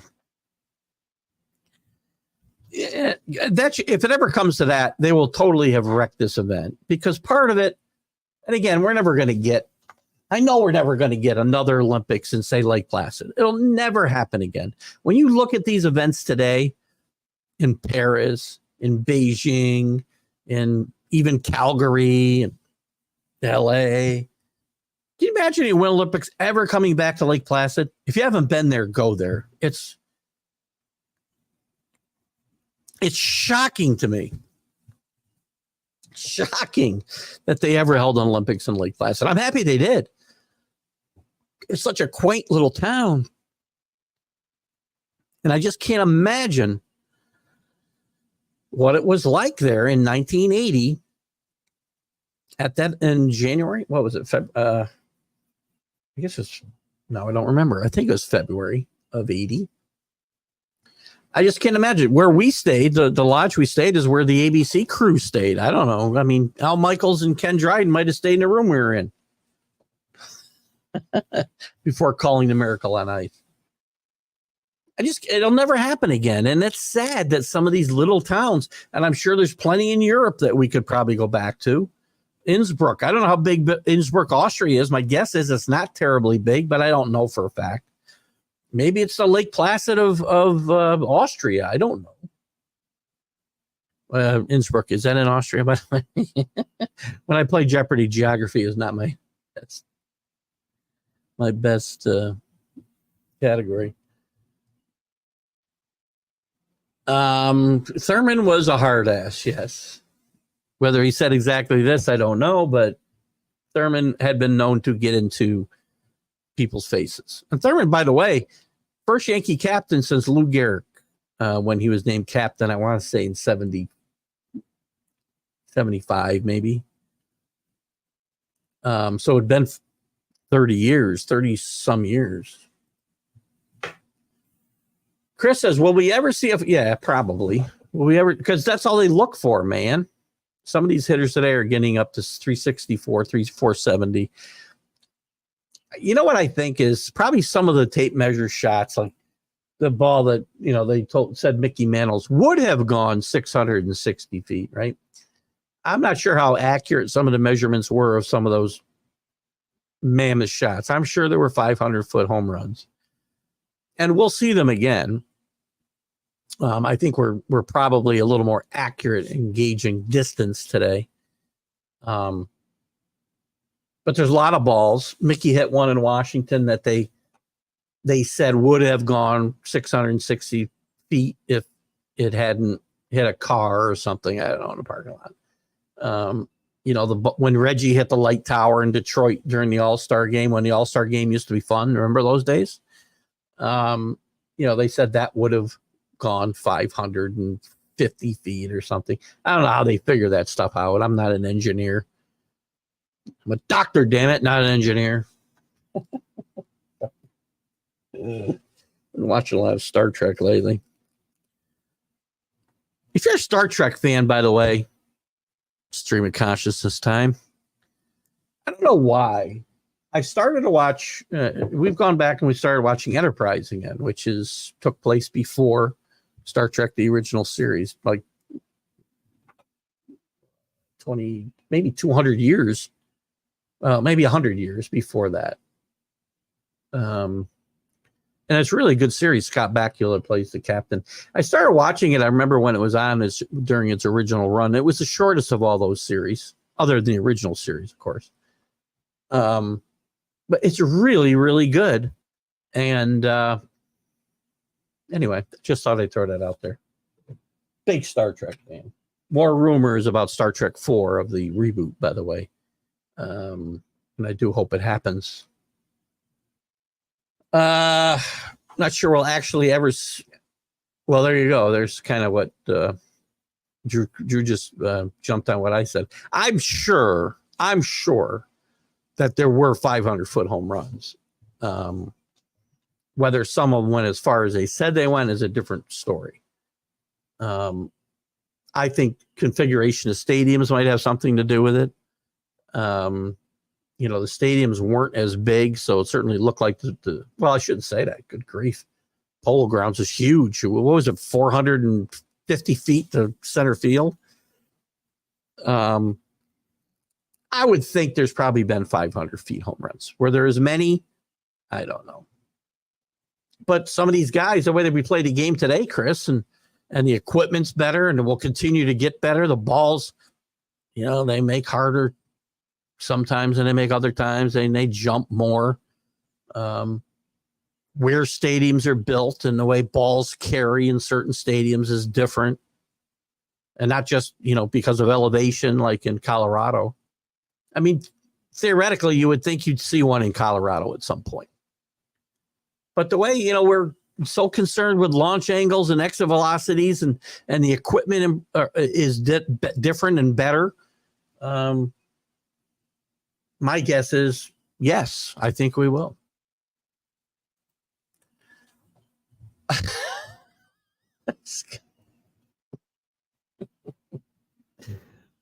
Is everybody going to say hello to me again during the middle of the show? Is that what the new thing is?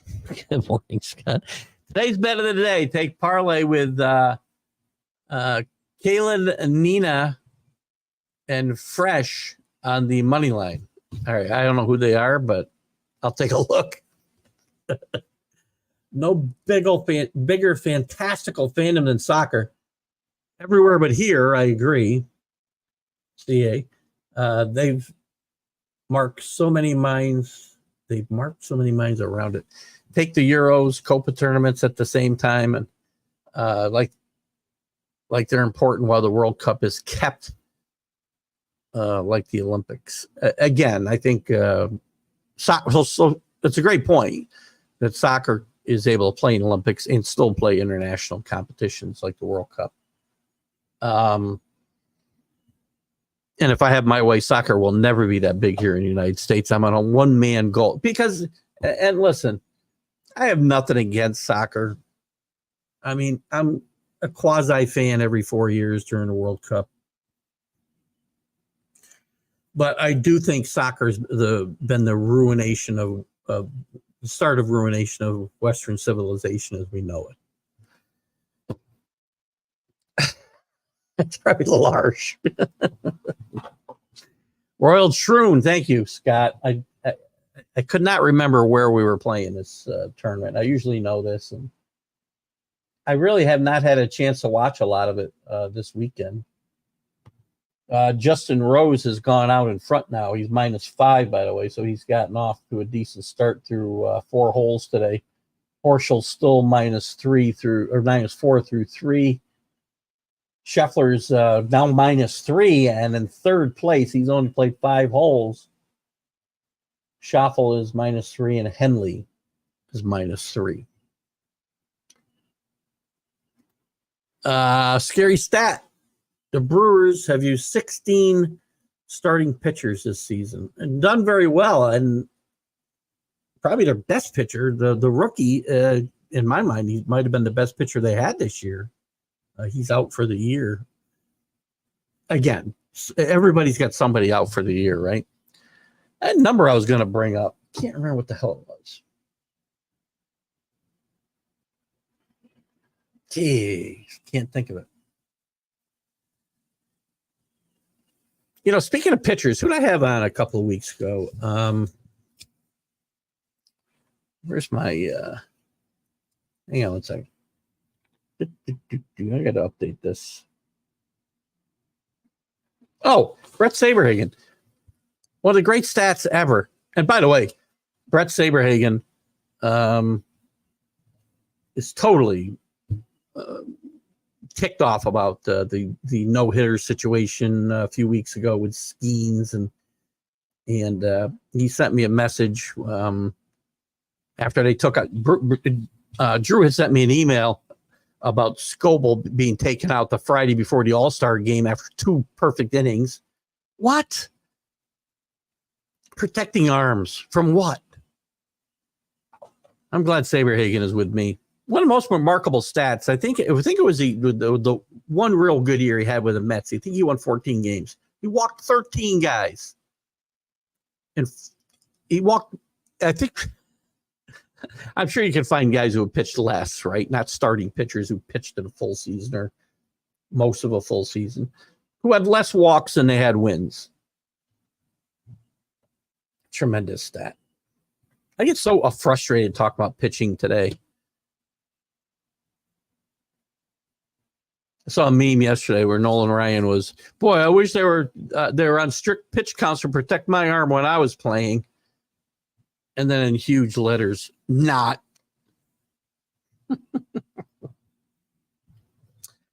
I knew the Tigers' swing. I knew Tiger's swing would cause physical damage and got tired of the media building him up like he was going to eclipse the gold. Listen, he was on a pace to do just that. I mean, early in his career. You're right. The way Tiger played the game was certainly likely to cause him physical issues later on. And Tiger's had some trouble. And here's the thing. As he was setting records or chasing records as a young man, and it looked like he would get to it, you know, that was before off the course issues catch up with you and affect you mentally on the course. I mean, at the time he was young, they said, you know, at some point he'll get married, have kids, and that will change his competitive advantage that he has over some of these guys right now. I mean, they literally changed. You can't tell me, you know, that Tiger had no influence on a game wasn't important. They had to change golf courses because of Tiger's just dominance. They had to change the layout of golf courses. And I'm not saying he didn't bring on his own, you know, the derogatory marks that people have for him. But you're right. I mean, it's kind of a rough spot. Yeah, I've had the Open on here since like 4:00 this morning. So, and I just gave an update, which I know Rick probably put this up a while ago because I'm way behind here. A happy birthday to Jeff Jenkins. There's a game I know, and there's a guy that I'm trying to get on the show. Really good player with the Brewers in his time. 50 years old today. Happy birthday to Jeff Jenkins. Also, by the way, since we're talking about birthdays and in the other direction, quick rest in peace to Abner Hayes. Passed away. Gosh, I want to say 80 some years old this weekend. He was the very first AFL Player of the Year with the Kansas City Chiefs. I don't think they were the Houston Texans at that point. They're Dallas Texans, right? Dallas Texans at that point. I think they'd already moved to Kansas City. Am I up for some? Yes, get the karaoke machine out. Mr. Microphone is what I like to use, actually. I'm old school. I like Mr. Microphone. And I would like some fried bologna, I think, on the grill tonight, Chris or Scott. Thank you for that. If we get 16 or more, I suggest we add back the extra bench slots to our rosters. Maybe. If we do that, though, at CA, we're not going to have guys there won't be anybody to go pick up. So I don't know that I would agree with that. We can talk more about it. Let's see how many we get. Danny says Ohtani over Judge. No big surprise there. I'm not sure why. Judge's offensive numbers are better consistently than Ohtani's. Ohtani's had 2 good years. He didn't play hardly at all his first 3 years offensively. And his pitching numbers he's had 1-2 good years. He's always getting hurt. I mean, neither one of these guys is a lock for the Hall of Fame as we sit here today. Ohtani may very well never pitch again. And that might actually boost his Hall of Fame opportunity if he were just a DH. That's going to hurt him. Hurt Edgar Martinez for a long time. But if these guys continue to play for 10 more years like they're playing now, then they'll probably both get in and stay healthy. Kenny, perfect, Anthony. Now, if Judge and Ohtani's careers end today, well, no, absolutely no. But what I'm thinking, Judge is on to meet Hall of Fame credibility, but not Ohtani. Again, Ohtani might be better off if he doesn't pitch anymore. There's a couple of things. If Ohtani pitches and pitches decently and continues to hit home runs and play DH every other day, he'll probably for 10 more years, he's probably going to make the Hall of Fame. So anyway, says Judge meets the Hall of Fame credibility. Got to stay healthy, and it's all based on the time they played compared to all-time leaders, all categories. Again, but you see, you're putting more subjectiveness to something that you wanted to make a very firm criteria. The criteria you want to put in, Kenny, has got to be a sliding scale because, pitchers are barely going to win 200 games, if that. They're never going to complete games. They're not going to have the strikeouts that guys had in the past. How are you going to judge pitchers going forward, or in this era, and going forward to anybody prior to 2000? You can't. So your criteria has got to change, especially for pitchers. Hitters, maybe not. But don't, and I know you haven't said this, and I'm not sure that you mean this. I'm not just looking at offensive numbers. There are intangibles that make you a great player without the numbers being maybe what other guys were, Defense doesn't always show up in the stats.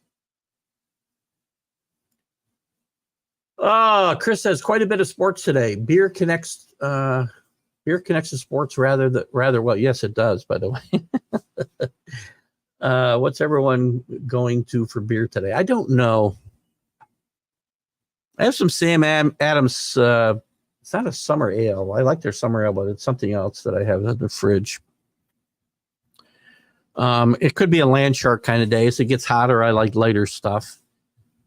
And if I go out, it'll depend on what I'm eating. You're going for 90s ice beer. How where are you going to get it? You got some left over from the 90s? You can't actually, I think there's somebody I know from work who drinks Milwaukee's best ice.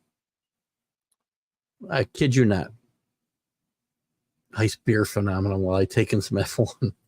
You shouldn't have ice and racing in the same thing, Chris. Can you actually buy ice beer up there yet? Can't be many options. I don't think I can get Billy Martin. Although I've been thinking about a like a quarterly seance show, Scott, where I can bring dead ex-players on the show.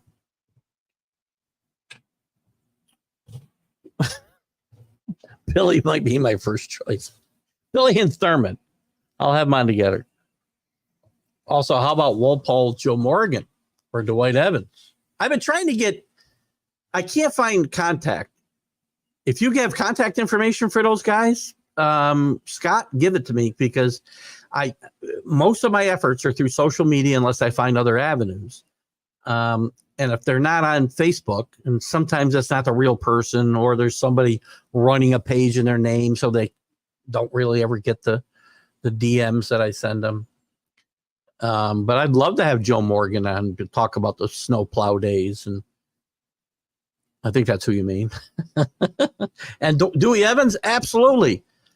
I think I'm going to try to get. There's a new book out, coming out about Evans that Eric Sherman wrote.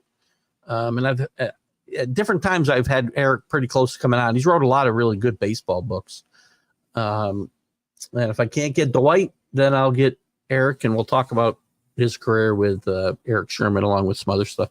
But anybody ever has you think it's a credible social media account, whether it's here, Instagram, X, I'll be glad to reach out to these guys. I mean, sometimes I chase them forever. Jerry Royce turned me down yesterday, by the way, Danny, since your name just came up. I've been chasing Jerry Royce since I started doing interviews in 2020, and he's never returned my messages, ever. Last night he did. And he said, 9 o'clock on the East Coast, too early for me because he's on the West Coast, which I get. And I told him that we do, sometimes record some interviews, which, by the way, I also send another message to Todd Marinovich asking him to call me so we could set up a time to record an interview with him.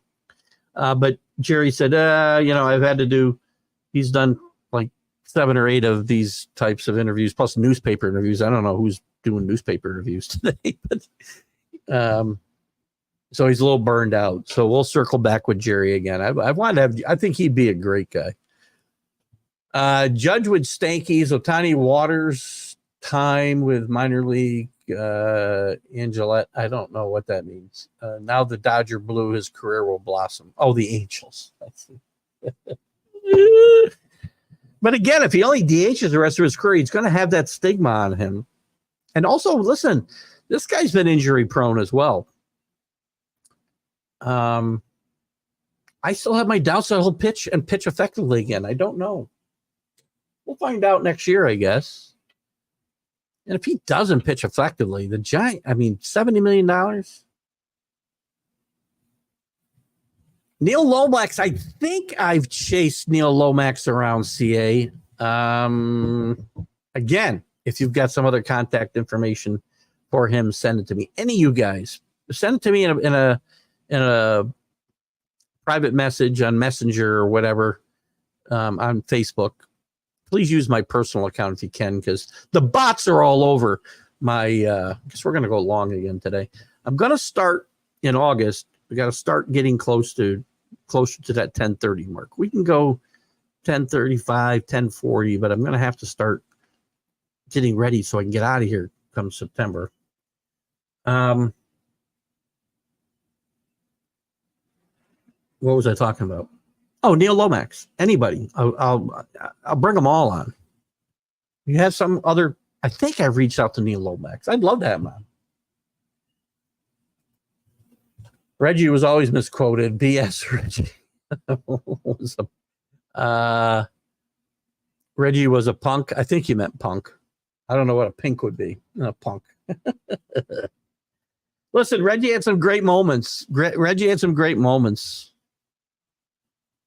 I mean, there's a guy in the Hall of Fame because he's got 540 home runs or whatever he has. He lacks in every other. I mean, that led to a lot of RBIs, obviously, but also tons of strikeouts. Not a great batting average. Not a great defensive player. Again, so the numbers also don't bear. And he won a lot of World Series, but he was on a lot of really good teams. Those A's teams were really good. They won without Reggie, if you remember. They beat, that team was good enough. They had enough pitching specifically to beat the Big Red Machine in 1972, who was just loaded. With Matty Alou in right field and George Hendrick, a kid who could barely hit his way out of a paper bag at that point in time, became a pretty good player, playing center field and right field. That team was really good. And I would argue that Reggie was not the leader of that team either. It was Sal Bando. Really great pitching staffs, though, man. Oh, what I see here. A one-man band. You're a one-man band. Just don't dust off your kazoo. Kazoos were big in the 70s, you know. Buddy of mine got punched in the face one night because he wouldn't stop playing. Thermal was only 32, so I'm guessing 5 more years plus a pathetic DH would have helped prolong his career. I'm not sure. Danny. In 1978, they won a World Series, and Thurman was not himself then. He hit like 8 home runs and 70-some RBIs. And in August, when he died in 79, he had 3 homers and 30-some RBIs. Might have been hitting around 300, but it was a soft 300. And he was a great player, great leader. And so he brought intangibles to the game, but he wasn't going to catch much longer. He was an old 32 when he died, sadly. And again, he started playing right field on occasion. And, you know, he really didn't have the kind of pop you want out of your right fielder. Again, no disrespect to Thurman. I love Thurman. And again, I'm melancholy that entire day and will be again in a few weeks. Danny, wow, I'm done today. Proofread, spell. So I'm done today. Proofread and spell. So heck needed. How about taking a shot at Bobby Bryant for an interview? I will. I saw you. I posted and tagged you on the post I saw about that. I'll take a run at Bobby Bryant. I don't know if he wasn't necessarily tagged in the post, so I got to find a way to reach out to him. I'll check it again. If he was tagged in there, I'll take a run at it. I go looking for these guys, and like I was looking for Ron Say because I just finished Ron Say's autobiography, which was fabulous. Danny, you'd probably love to have Ron Say on, wouldn't you? But he's got like and I sent friend requests to a couple, and I'll try to figure it out. But there's like 5 Ron Say accounts, and God knows they're not all Ron Say. That's the problem. There's so many fake accounts out there. Let's start the Keith Engle Stratomatic Baseball League next year. I'll do that. I don't know other way to play other than, you know, Drew's right here, and I know Drew would love to play, but to play the real game, we got no way to do it. We can start a league on the Stratomatic site and play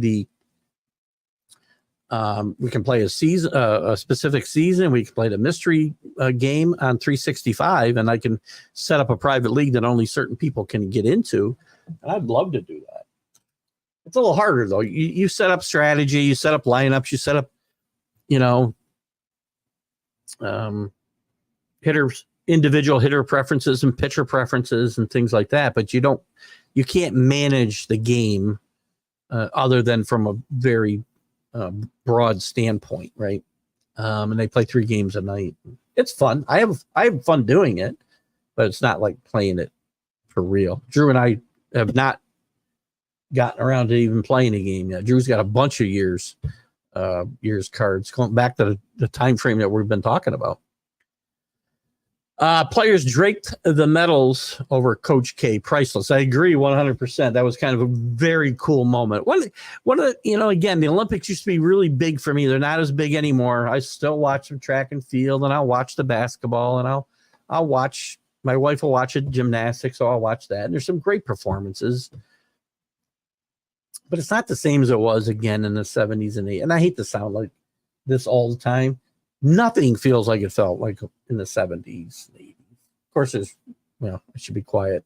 I won't say what I was going to say, put that out in the universe. But that is kind of cool because coaches don't get medals. Hello, Ralph. How are you? You're watching me in church? That's a first. I think. Can you please, Ralph, say a little prayer for me while you're there? Because I've been a little. I've been a little. What's the word I want to use? I haven't been into church in too long, and I probably should go. My wife is my ticket to heaven. I keep saying, if she can advocate for me, I've got a shot.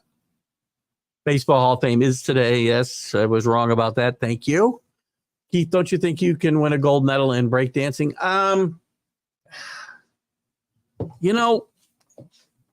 Scott, it's a good question. I think maybe if this were, if I was 54 and not 64, I think I might have a shot.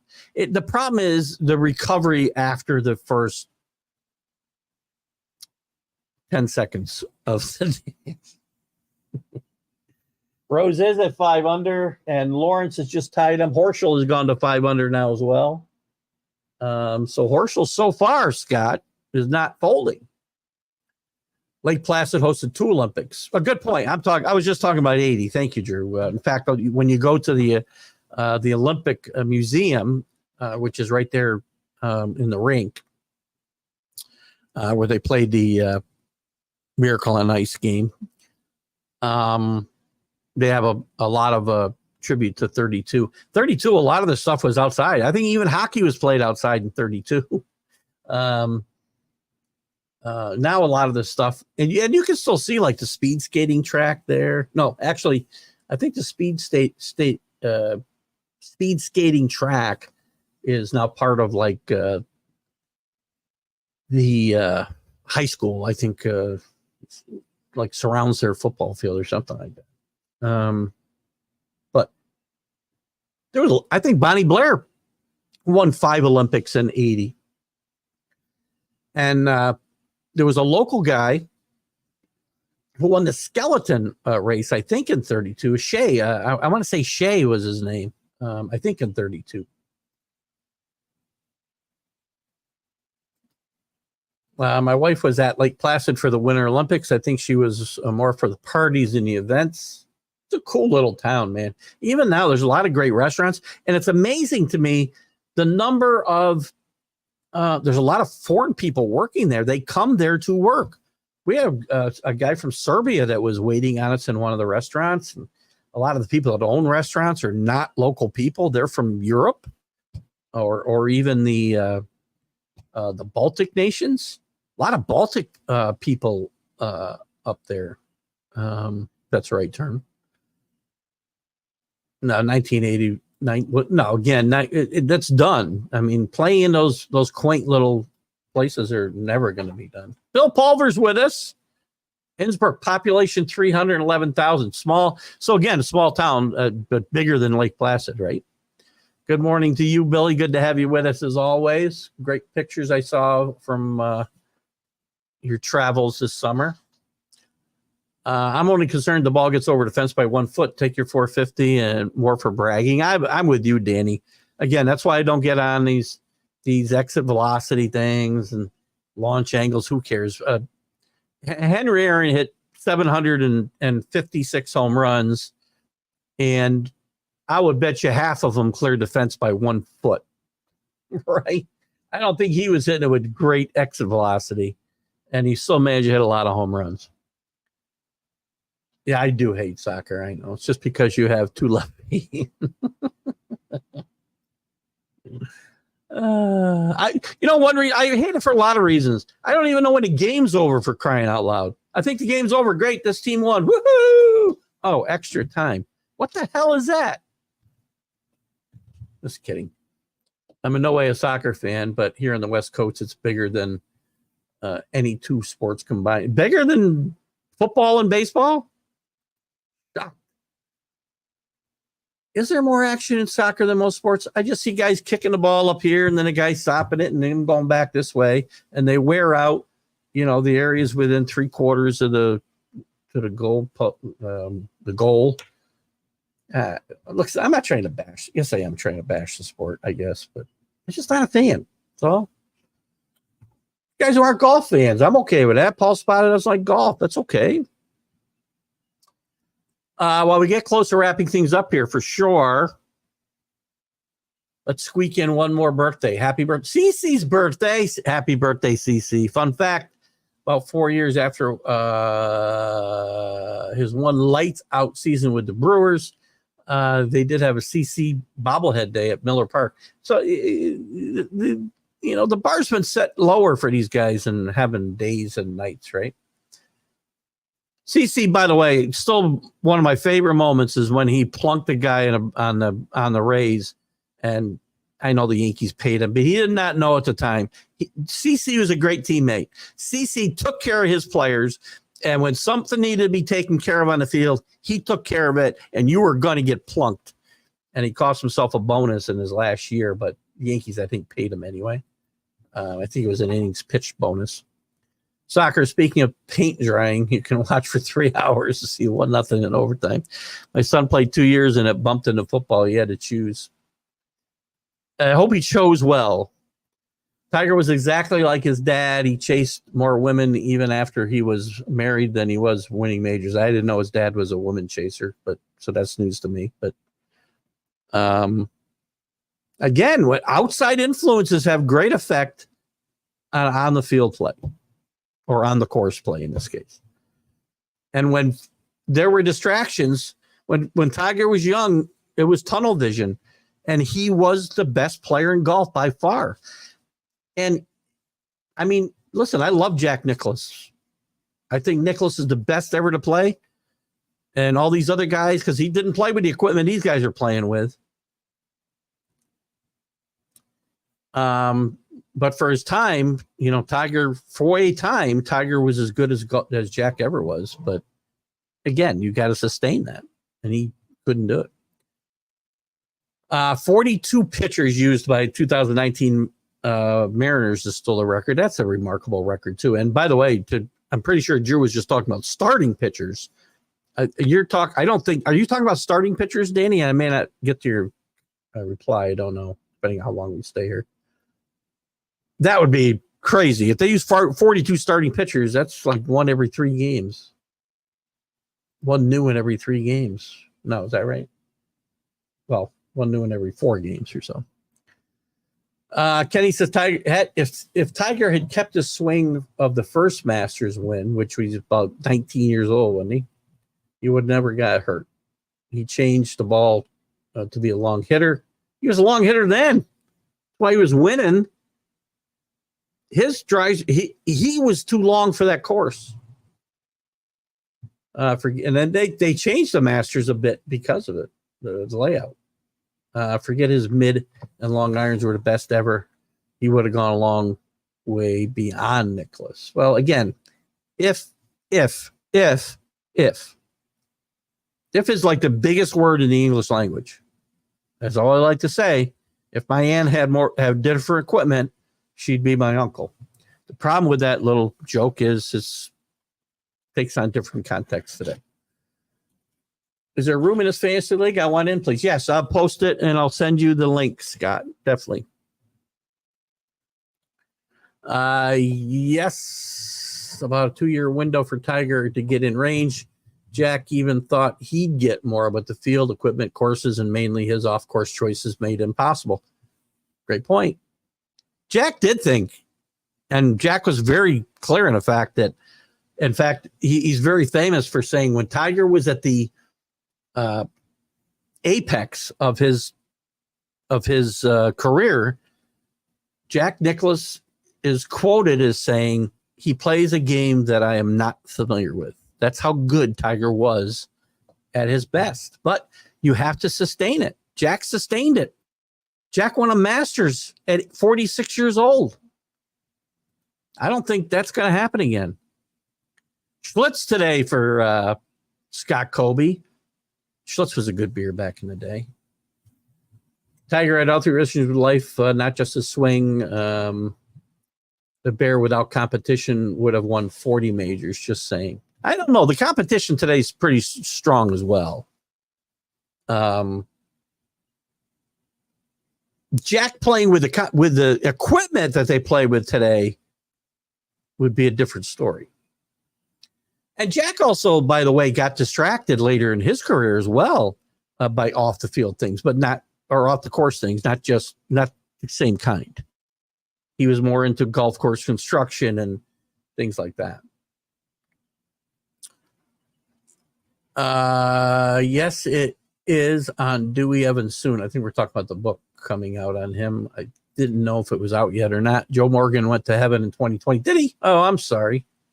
Guess we're not going to get Joe on unless I have that seance. Two-way tie. One of the great characters, though. I mean, when you go from driving a snowplow to managing a team in a World Series, or did he manage him to? No, I guess he didn't quite reach the World Series, did he? A three-way tie at the Open. It's getting crazy. Yes, it's Rose, Lawrence, and Horschel all at 5. Followed very closely by Lowry, who I love because he wrote for the guy with a beer belly all the time. Scheffler and Schaffel all at 4 under. So you got 6 guys there. This is going to be a crazy day today at the Open. Another guy embellished from his team, Jacksonville Jaguars employee, 22 mil. Is Kenny typing for you? Embezzled. Oh gosh, these people.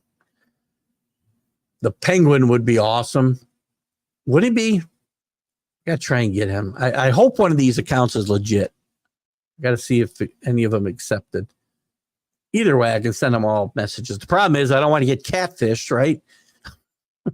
It's probably a bad term to use. And have somebody show up, then I'm like, who the hell are you?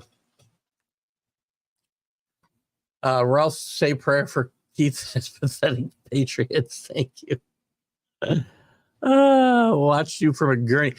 I got to tell you, I want to say this since Rick brought it up, and I've been, and we hope Rick's doing better. I know that you've had some issues, and anybody who's having issues, I wish all of you well, because as we get older, we all have them.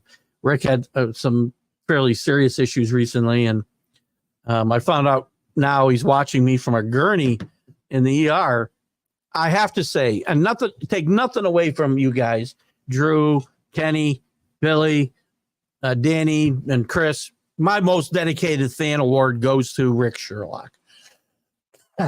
Thank you, Rick, so much. And I do hope you're getting better, my friend. I send you nothing but positive thoughts, and take care of yourself. And maybe skip the Minnesota season this year because it will not do your situation any good. Fantasy update with today to go. Rick's down 11-7. Keith's up 15-5. We know that'll change. Freaking Logan Webb. I'm up 16-5. Good job. Well, I only got to make up like 30 games to get into playoff situation. Lowry is making a push. I love watching Lowry. He's -4. It looks like Horschel right now is putting for Schaffel putting for birdie. And refs like that, you get a 4-way tie at the Open. Schaffel just moves into the lead, a tie for the lead with Rose, Horschel, and I forget who else it was. I missed it now. I forgot. He's great things. See, have a great weekend. It's bunching up at the top. 7 guys within 2 shots. I love it. And right now, it looks like Horschel's putting for the lead by himself. He's got a putt here on number 6. And we'll make sure we call the end of that. Would love any information available on Fantasy League. Will do, Danny. Check out. I'll be posting it on the TGI Sports Talk page and probably my personal page as well in the next day or two. And Horschel now has taken a lead at -6. He's not folding, Scott. A lot early. The sphincter tightens up, though, around 12. Number 12.